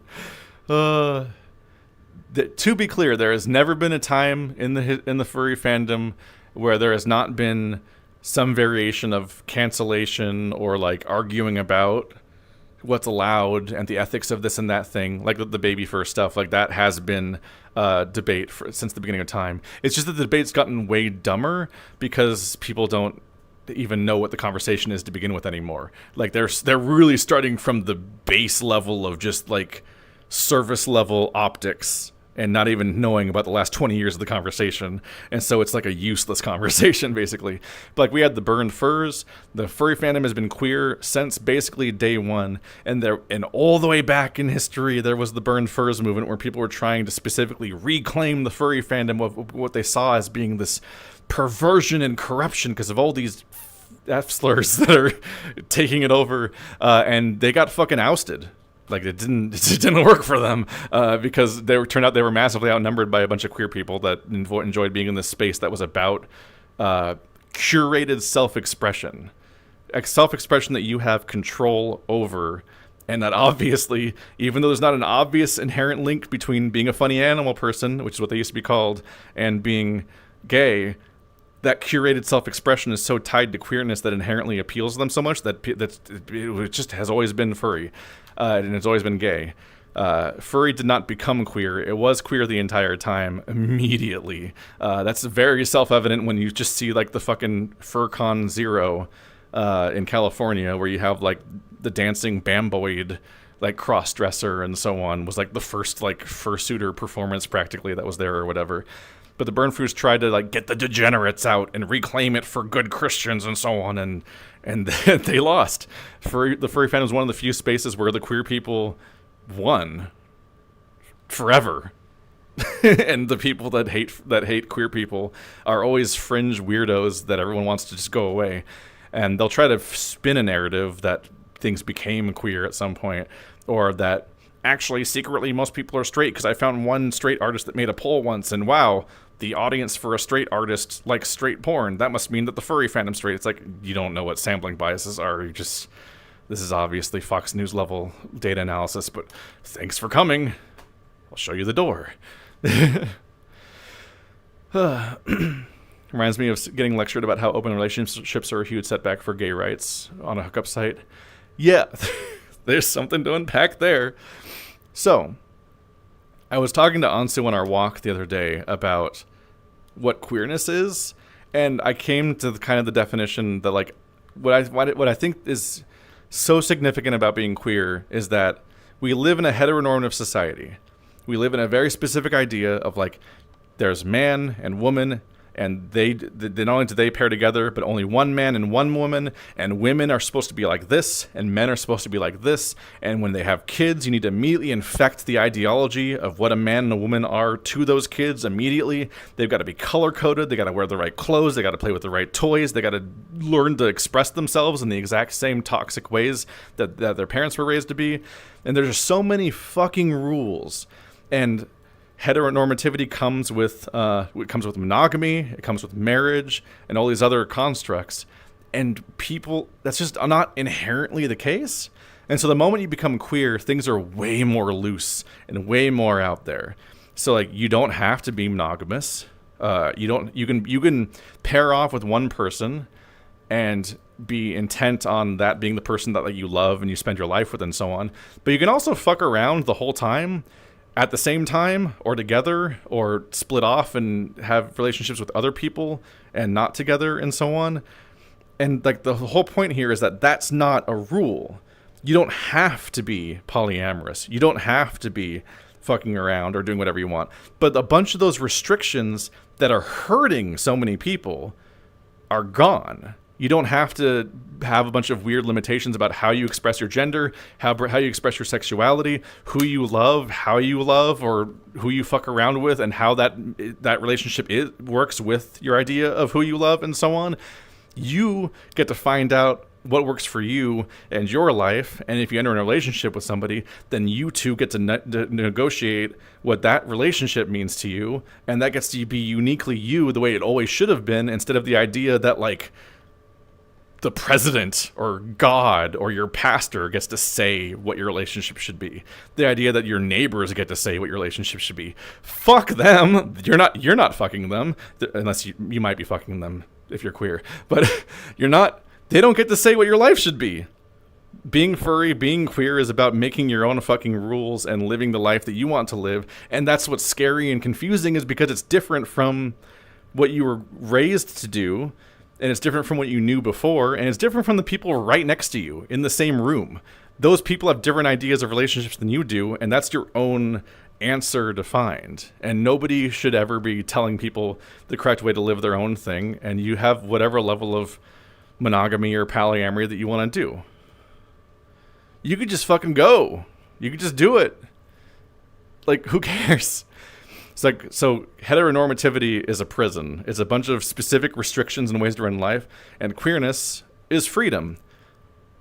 I compared it to, like, Christianity and atheism, where Christians try to explain atheism in terms of Christianity. They think that they think you worship atheism sometimes. They think that you, like, I don't know, worship Freud and evolution or something like that, that you're a believer in things, because they try to frame it within the context of that.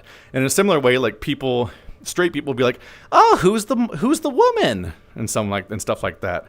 And so they want queerness to fit into the idea of straightness in most of the nominal ways, but it doesn't, because just like how atheism or agnosticism or whatever the fuck you want to call it is just the absence of religion. It's just not believing in a God and not believing in this structure and not being a part of those rules and being separate and just being like, no, we're making up our own world and life separate from that.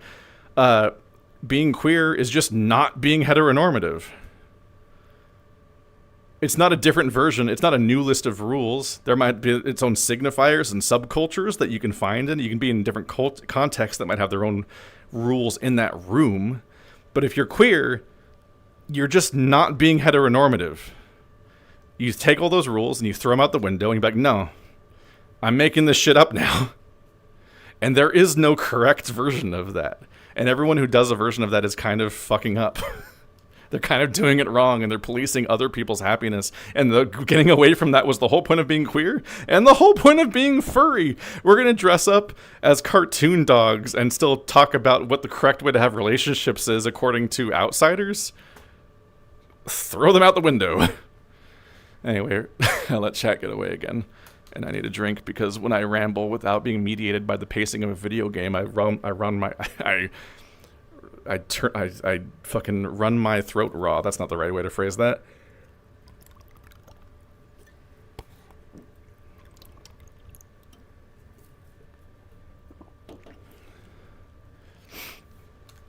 I'm a little concerned that the new modern furry space has more people trying to push more vanilla version of everything, but I'm glad that the weirdness is being maintained, it seems. Honestly, I think con-going furries and public furries are way weirder. It's just like Twitter and Instagram and TikTok, which are extremely regulated spaces where you can only behave a particular way. In particular, because you can post anything on Twitter, but there's like a social panopticon vibe there. But on Instagram and TikTok, you're extremely restricted on what you can even post. And so if people only express the furry fandom in that context, then they only experience a sanitized version of queerness, and that's what they think it is.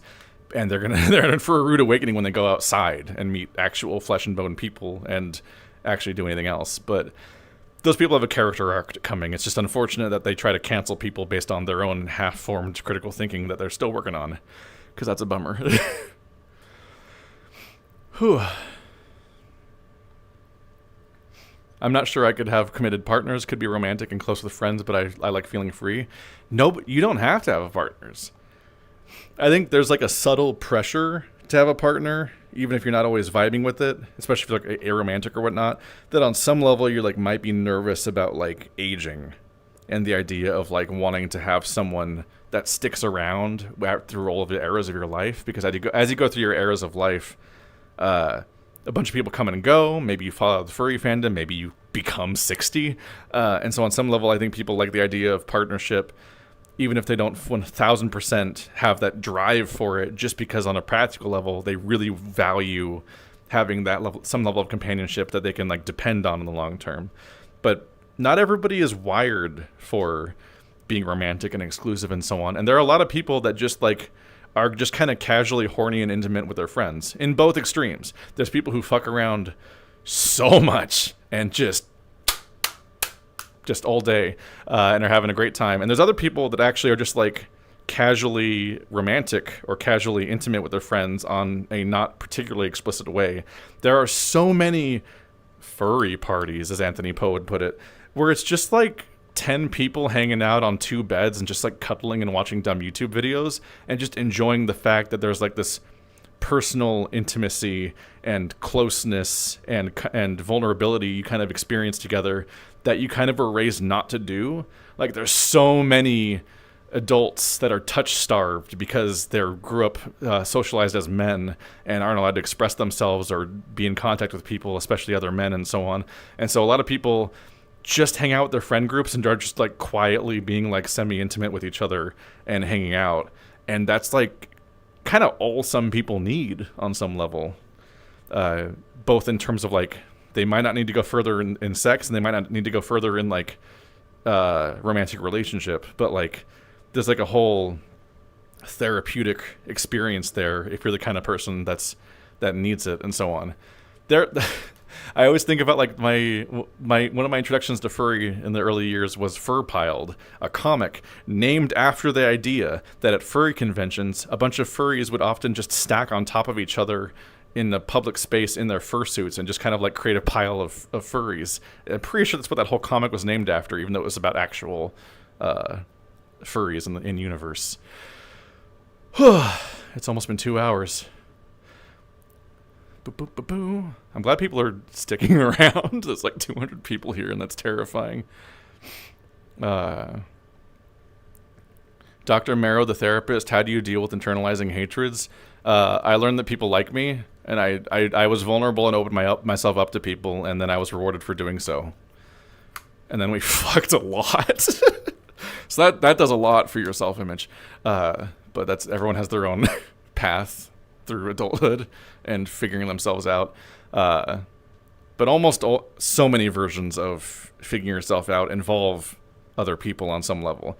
You shouldn't be dependent on other people for your self-image necessarily, but if you're just stewing in a room and blackpilling yourself with incel ideology about how you should hate yourself and you should sit around in this dark room all the time with your computer, then the solution is probably to be around people more in many cases, in whatever version of life that turns out to be. It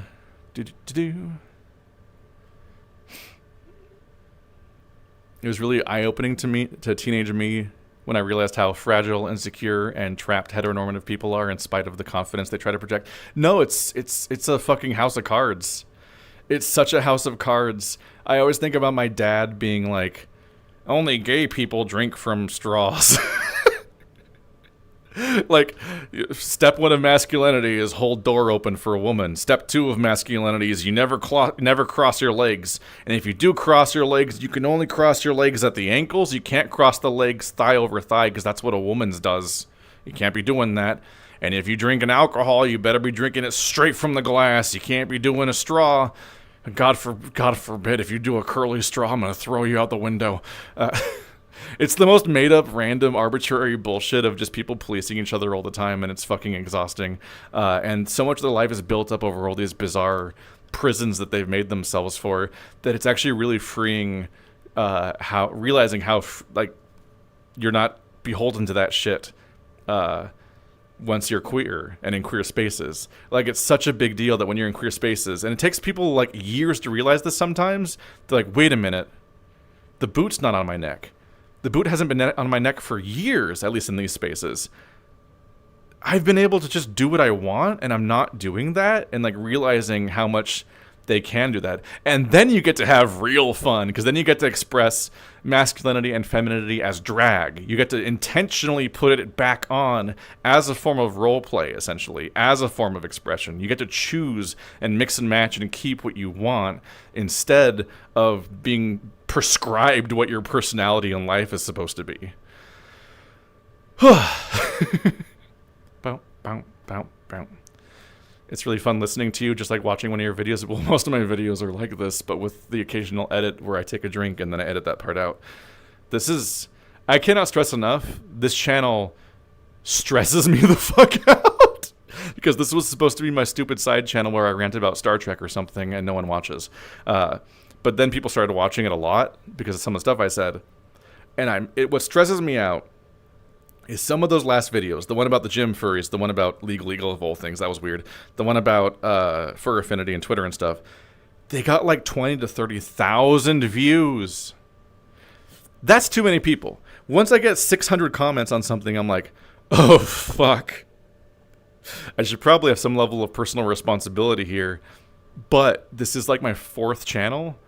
So like, this is the channel where I just start recording and I ramble with like no pre-planning most of the time. I might have like the topic in mind that I think I'm going to talk about, but I don't even have notes. I don't have notes when I make most of the videos on this channel, and that's because I spend half of my week recording Let's Plays, and then I go on a date night with Ansu, and then the next day I have a day of writing for the video essay channel where I try to get that progressing along, and then I have like some level of upkeep. And then once, like every 2 weeks, I just kind of like, I really got to get a new video out on the vlog channel, and I just hit record and I just go. And if it doesn't come together, I hit stop recording and I delete the video and I try again on a different day. But I genuinely just ramble, and if it's more than 20 minutes long, I genuinely am not entirely sure if I even said half the stuff I meant to say, because would meander everywhere with the topic. And then I'm like, I hope it's good enough, and then I just throw it out. And I feel really irresponsible about that. It's a little scary to have this content do well when it's the content that I have like kind of the least time for. But I just kind of hope I maintain some level of thoughtfulness that makes the space better for the people that listen to it, because it's really stressful. Like, there are so many furries that try so much harder than me. People should watch Campfire Harvest. Like, Campfire Harvest, that dude makes very high effort videos like every 2 weeks and has been doing it for years, and like every video on his channel has like 1,000 views, and I'm like, fuck, you actually edit.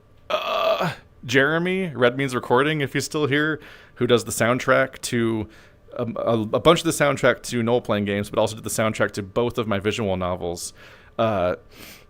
He like not only does like actual like researched topics about some of the bits of histories like of music and the histories of queerness and so on, but also like does high effort editing for the whole thing and a bunch of poppy visuals.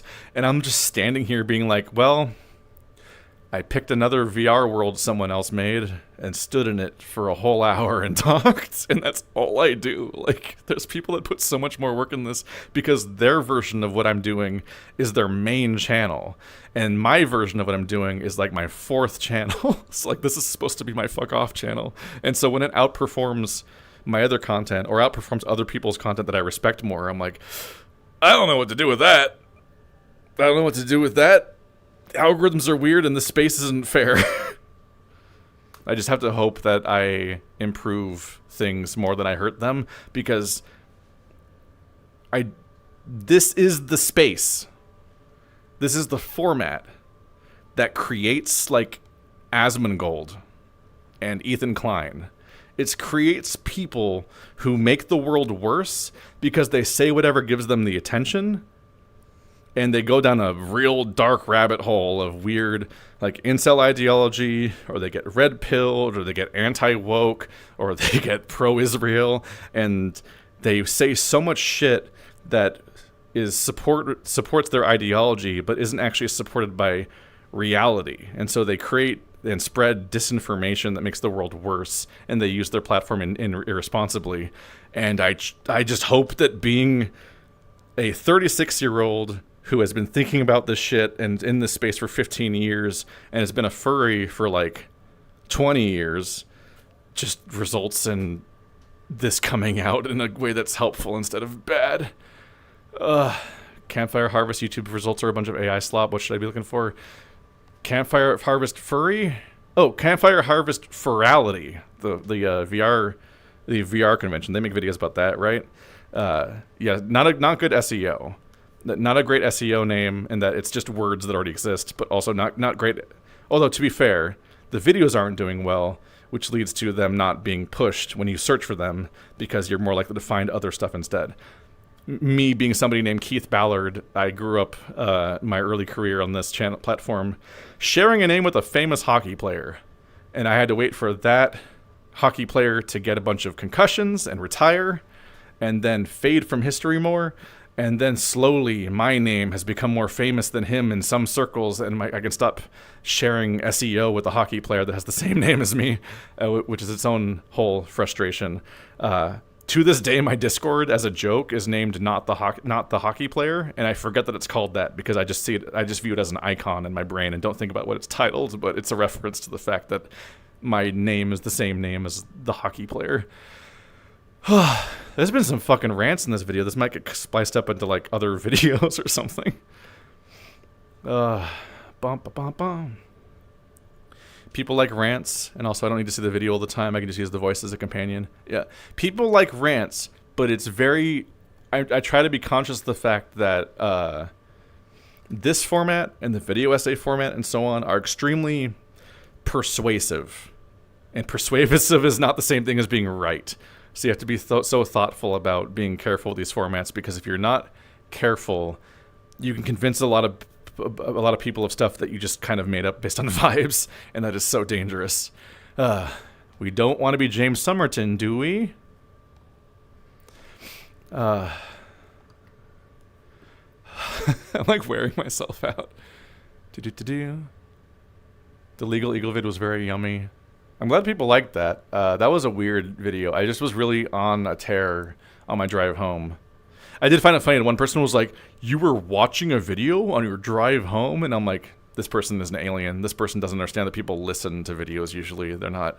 I wasn't watching the video on my phone. I was listening to the Legal Eagle video, and then the random thing about beef tallow came up in my ears because I was looking at the road. I look at the road. Who are some other furry content creators you like? A lot of them come and go, actually. Let's see.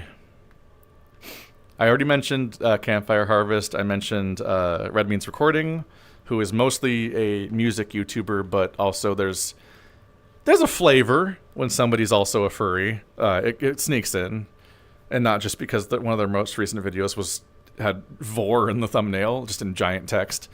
They don't really upload anymore, but actually something that was pretty meaningful. I need to take a drink real quick.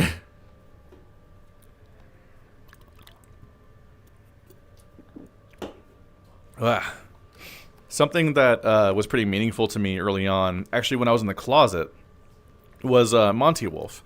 Monty Wolf and Bardic RJ and so on, and some other people that I have not committed to memory as well.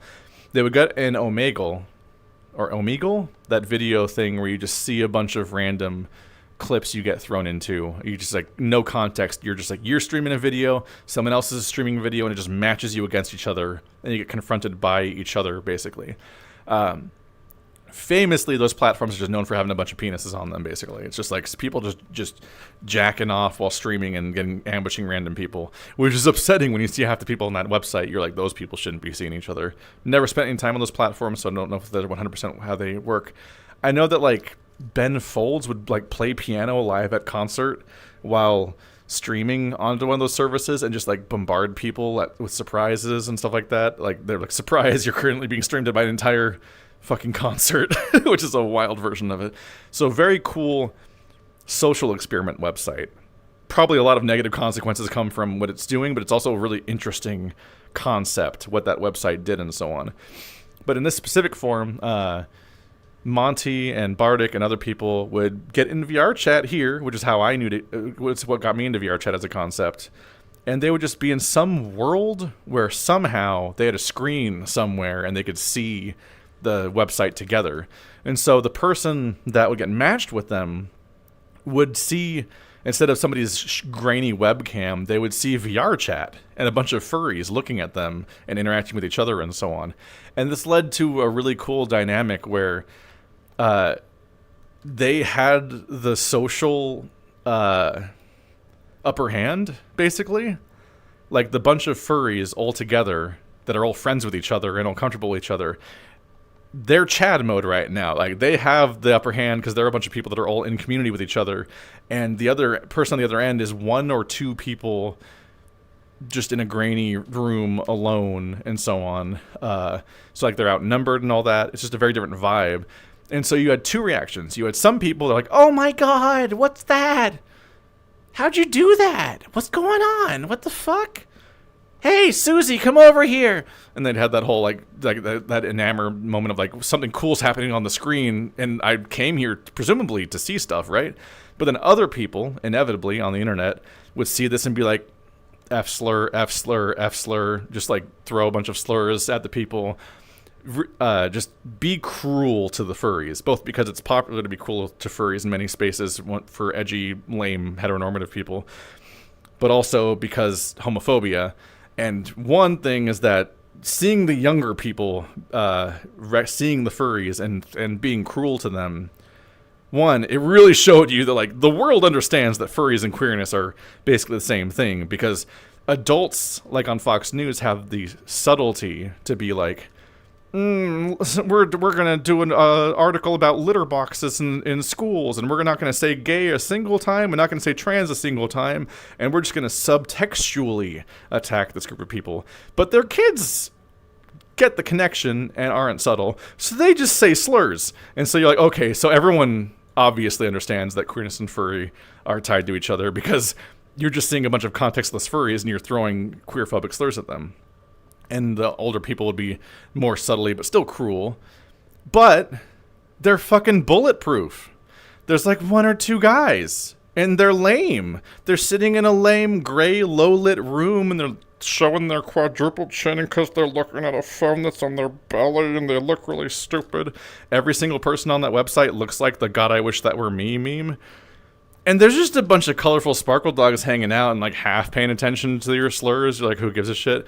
Like, they all have solidarity and community with each other, and they're just fucking bulletproof.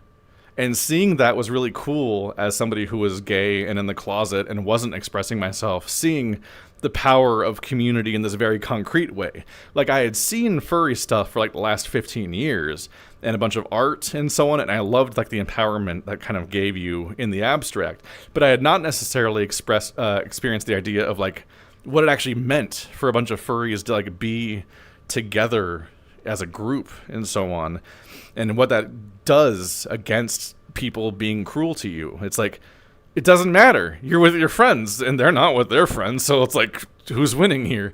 And so like that was really cool. And so like I get on some level why, for example, Bardic RJ is really sick of being associated with Monty all the time, because they were in some videos that Monty made that were popular, and they're sick of being defined by that. But like, I just, if they watch this or anything in the future, I'm like, Bardic, I understand what you're coming from 100%. But also, that was really meaningful and cool and interesting. That was a really interesting social context that I don't know if anyone's really fully broken down why that's actually powerful and addictive to watch, and what it means for a bunch of people that are vulnerable and isolated and so on, that like watching this context where a bunch of people are just in community together in solidarity against just pieces of shit online, and what that actually means for the fandom. And that's why that stuff was probably popular, even if no one watching it was necessarily articulating that because they were on video essays. But it's like, that's the art that was being made and what its cultural value was, even if no one's going to analyze it like art and do a breakdown like on that level and so on. Like, I got a little like throaty or whatever it's called. I got a little like choked up a little bit trying to like get through that thought overall. More drinky. That said, I know that Bardic does not like being brought up in the context of Monty all the time. My understanding is that they're still friends and everything. It's just they do their own thing. And so it's very frustrating if you're Bardic and you're on your own and people constantly bring up Monty all the time. Like, where's Monty? When you do something with Monty? It sucks to be reduced to being the accessory of another person online. Anyone that I associate with is at risk of having that happen. That I'm sure that happens sometimes with Toaster and with Bird and with Andrew and so on. They're like, where's Keith? Why isn't Keith here? It's like, oh, what's happening with Keith lately? I think Toaster has been met in person and been asked about me in real life. And it's like, man, I'm not him. Go ask him. There's a version of that played out recently with the Digital Circus. Digital Circus was this massively successful YouTube series. It did huge. The final episode was in theaters, and it was great. I had a great time with it. I watched the last finale with Ansu in theaters. Had a great time with that, and so on. But the voice actors in the cast, as they often will do, were all in a group together and doing streams together. They were all hanging out with each other and like sort of like doing the thing like kind of like how like Jonah Scott would be like, oh, I'm Legoshi, but I'm playing a video game. And that's the whole gimmick. Like, a lot of voice actors are streamers now, and they like leverage their recent roles for attention and for some fun there. So the cast of Digital Circus kept streaming together. But the thing was, Gangle, the voice actor for Gangle, was the one that was actually doing a lot of the work to host that stuff and organize that stuff. And whenever they were doing something else, they would just get bombarded with like, where's Pomni? Where's Jax? Are you going to do something with Jax soon? And they'd be doing something on their own and being told all the time, like, why aren't you with Jax right now? Where's Jax? Because there's a hierarchy of how popular each role was. Like, Pomni and Jax and are like the main characters. And Gangle might be the single least utilized character in the entire series. It happens. It's not like a moral failing of the creator on any level to that Gangle wasn't the most important character in the story. There's always that on some level. There's main cast and supporting cast and so on. But that's so shit. It's so shit to constantly show up to Gangle's streams and be like, where's Jax? When's Jax going to get here? Like every second that Jax isn't on screen, people should be asking, "Where's Jax?" It's like that's like dehumanizing to that person, and like, there's a lot that goes through that your brain goes through when you're constantly being brought up as being like an accessory to somebody else, and a potential point of contact to someone else, and your value is only in being a co-host of that other person's thing. Like, I navigate that sometimes with the fact that I'm the biggest person in the room with a lot of my friends with their different levels of streaming, and I've seen it from the outside and so on, so I 100% get why Bardic would potentially feel weird about being brought up in the context of Monty all the time. But also, I just want to communicate that was a cool era of art that was happening, that was meaningful to me, because I was experiencing it while I was still in the closet, and it was like I was so addicted to revisiting it during that era while I was coming out and coming into community too, and so on. So that was like the first furry YouTuber that I was watching, basically, was like that specific Monty Wolf series. And I later got to help Bardic set up their super chats because they couldn't figure out how to do it. So I was their first ever super chat on YouTube. So that was funny. Later on, I found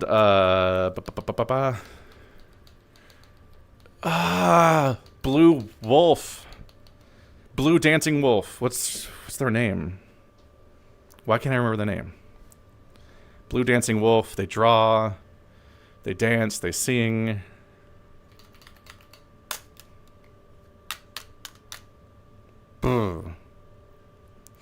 Oh my god, it's bothering me. But like their channel's cool because they dance, they sing, so like it's like they draw, so it's like it's just kind of like a reminder that like Fluke Husky. There it is. Someone said Fluke. Yeah, Fluke Husky was a really cool YouTube channel, or it still is, but like has gone through a bunch of eras basically. But like they're the reason why I try to sing "Stop This Train" by John Mayer at karaoke nights, and it's often not on the list because I've rewatched their video a million times. They got me into dance competitions and wanting to go to those all the time because I saw their dancing videos online.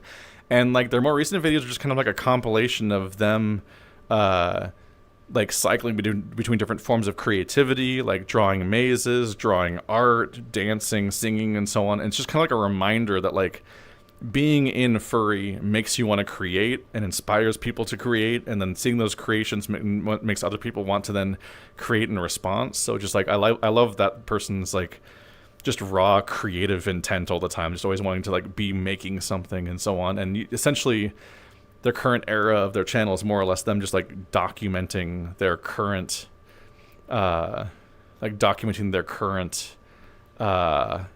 creative output, basically. Thank you for the donation. Thank you for the donation, Spoon AJ. I need more caffeine. Until I explode. Yum, yum, yum. I also like Floofy, Sasha. I think their name changed, and I don't remember what direction it changed into. But there's a YouTube panel show, which I think hasn't been updated for a while, where they just get a bunch of people together, and they're like, who's the one secret not furry in this group? Or who's the one person, there's like, this group is 7 tops and 1 bottom, or 7 drunk people and 1 secret sober person that's just faking it. And they all have to like ask questions and debate and try to figure out who to eliminate. And they're trying to eliminate the one imposter. And they're trying to identify what the in-group was. And I find that to be very interesting art when it comes to the idea of like identifying, especially like top versus bottom, or certain like more artificial queer roles, because they actually end up breaking down the entire barrier of the idea that these are actually concrete things in the first place. And so I find it very interesting when it's like, oh, we're trying to find the secret submissive in this group, and it's like, in real life, people can just do anything and they can change their mind on any given day. And so when you it's less about the idea that you're inherently in one of those things, but and more that you perform the idea of this thing. And if you perform top or bottom, you can change that performance to fool a room of people. It's like that stuff is super interesting. And so I just find that the social dynamics that are brought out by that stuff to be super interesting. Also, seeing the wave of Fluke Husky comments now, I'm like, oh, there's a bigger delay to this chat than I thought there was, I think. My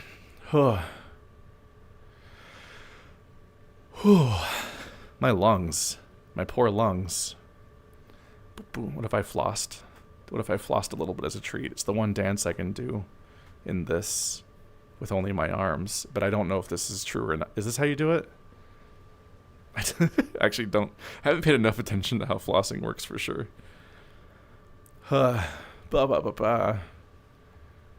Gangle's a sweetheart. I appreciate you and your content. Thank you. Is Bardic at least still RJ? I don't know. I genuinely don't know, actually.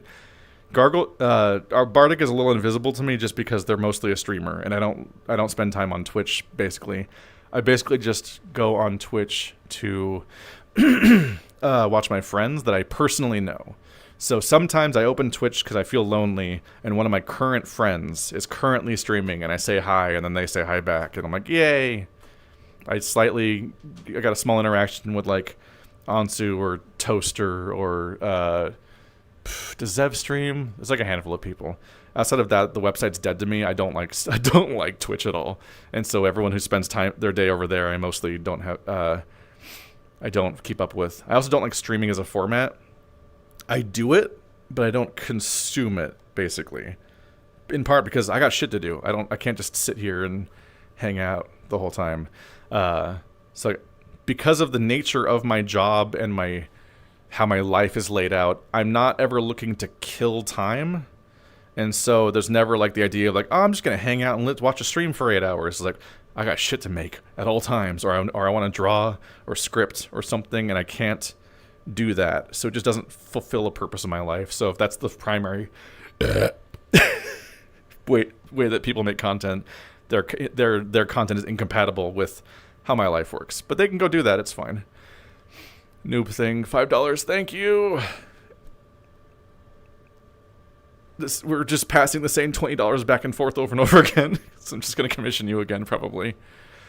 I'm going to teach you how to dance. Dancing's fun. It's scary. You can't be like, just start dancing. I freak out. My brain gets so anxious. I was forced to dance at a wedding like 5 years ago, and I'm still upset about that because I genuinely get upset about like just trying to just do something in the music place. I get so uniquely anxious and upset the whole time in a way that just like it does not work with my brain. But I played Dance Central a lot. I was good at Dance Central and some other dancing things, and also DDR, but that doesn't count. I will do a choreography. I liked the square dancing part of PE in high school, where we learned the whole thing to do and so on. Like, I will do ballroom dancing because it's like a specific thing. So I'm way more likely to figure out like doing choreography for like a dance competition type format than I am dancing at a party or a rave where I just want to die the whole time. It's like two completely different things to me. One of them is a performance and one of them is like just vibes, and it makes me want to decapitate myself. Ooh, Chronicle, $5, thank you. Yeah, break it down with love, Florence D. Badge. I'm like making myself tired. I'm just standing here. I preemptively learned from the past. Ow, my legs. I'm rocking back and forth because I'm actually like doing knee raises right now to stretch out my legs. I've learned from the course of this video that I need to wear shoes in VR because I'm on a hardwood floor with a rug over it.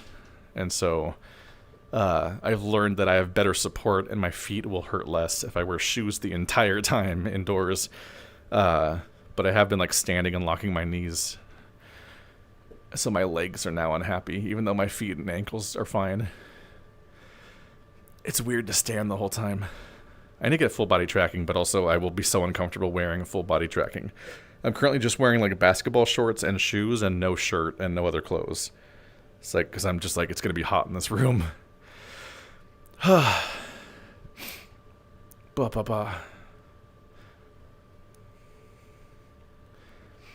I went to Fang, and a hot folk I met single-handedly got me over the dancing trauma and also made me start using its pronouns. Dancing is great, and gun. That's not where I thought that sentence was going to end. And I don't know what that means or if it's a typo. Yeah, no.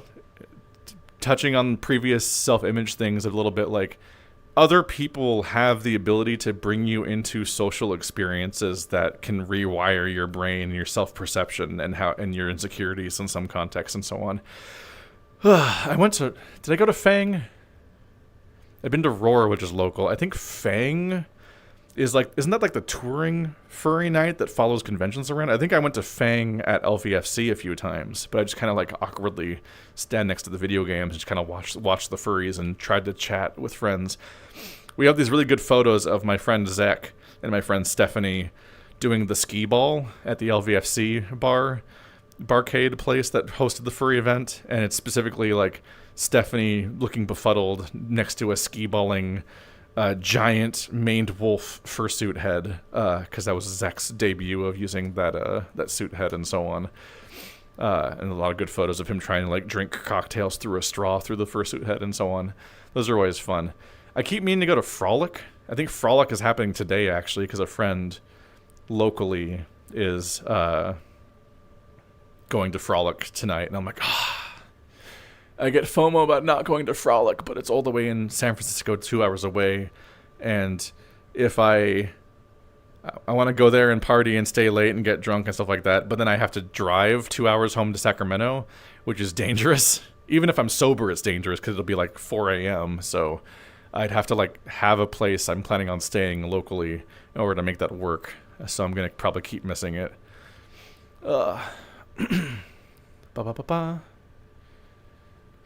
Ballroom's my favorite.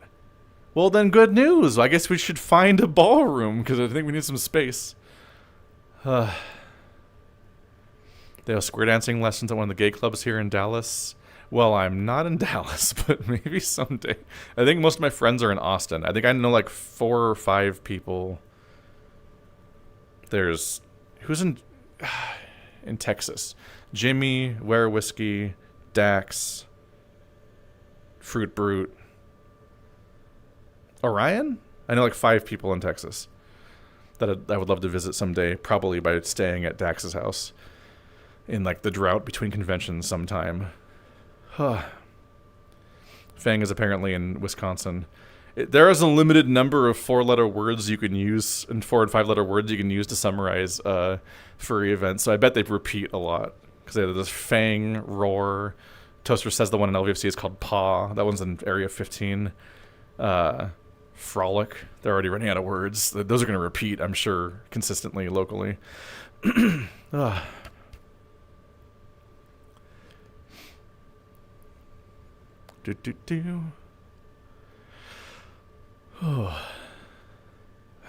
still 200 people. I don't want to quit because there's all this people here and I want to feed off of that, but I also at some point should probably do other stuff today and draw and also sort through all of my notes. I need to go through all of my dispatch notes and highlight which ones are notes that'll go in one video essay about talking about dispatch as equality and another video essay talking about dispatch from a queer perspective, because I did one pass through of notes. And I also need to take all of I printed out everyone's questions they asked on that previous video about furry conventions. I printed them all out and cut them out into pieces of paper and then grouped them up with an index card that had a topic name on them and tried to group them to like genres of questions and then like paperclip them all together. And now I need to put all of those colored index cards in like an order vaguely, and then also go through all of the attached questions, and instead of asking those, I need to like synthesize them into more useful questions that I wrote that can effectively communicate the gist of what all those questions are getting at without having to sit there and ask people all 20 questions individually. Because I need to go through that kind of stuff, basically. So it's a whole ass thing. I've been really stressed this week, actually. I've had the looming question of, like, how are you going to... You finish the dispatch notes, how are you going to actually use them now? And when are you going to get through these questions that you compiled and actually start interviewing people? but also when are you going to do that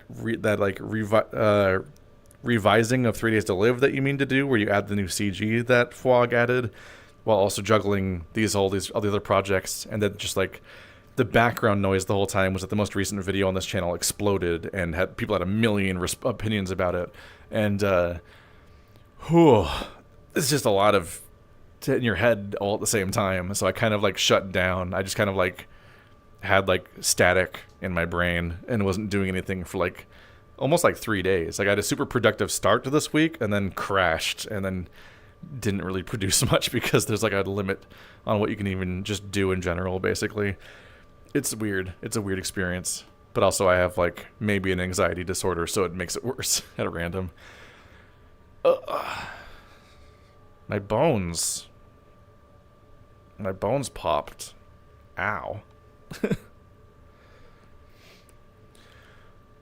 Whew.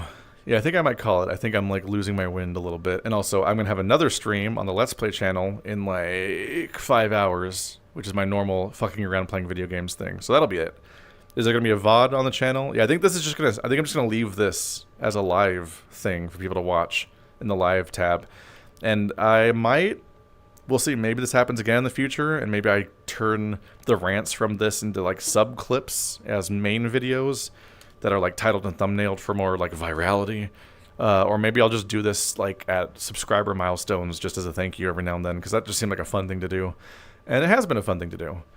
And Ansu's headset exploded. Oops. Sorry about that. Anyway, see you guys at Megaplex in a few weeks, because I will be going to that. I do have a room set up for that, and that'll be fun.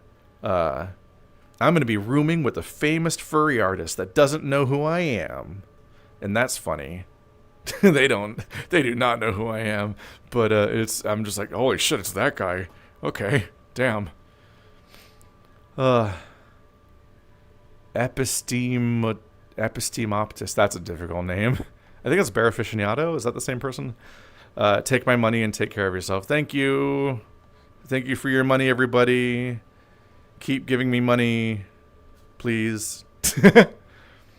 I'd love to hang out on future streams. Yeah, we'll figure something out, Ansu, and I'll have a different context. I'll have to figure out some way, maybe to have chat on a screen that everyone can see, and then we can hang out in a fake VR hot tub with like 3 of us or something hanging out and have like a different vibe in the future. We'd have to just plan it better. This was a bit of a learning curve figuring out how to make this particular thing work. And I'm struggling to see the chat a little bit. My eyes are fogging up. I have prescription lenses in my headset, but they're not always perfect because the eyes are the wrong space apart. I'm getting a little bit of a headache trying to read the chat because it's physically blurring from the sweat and heat of my face in the headset. Well, see you guys later. Keep making stuff and keep figuring out what your version of queerness is, and stop telling other people what their version of queerness is, because everyone that does that can go fuck themselves. Bye.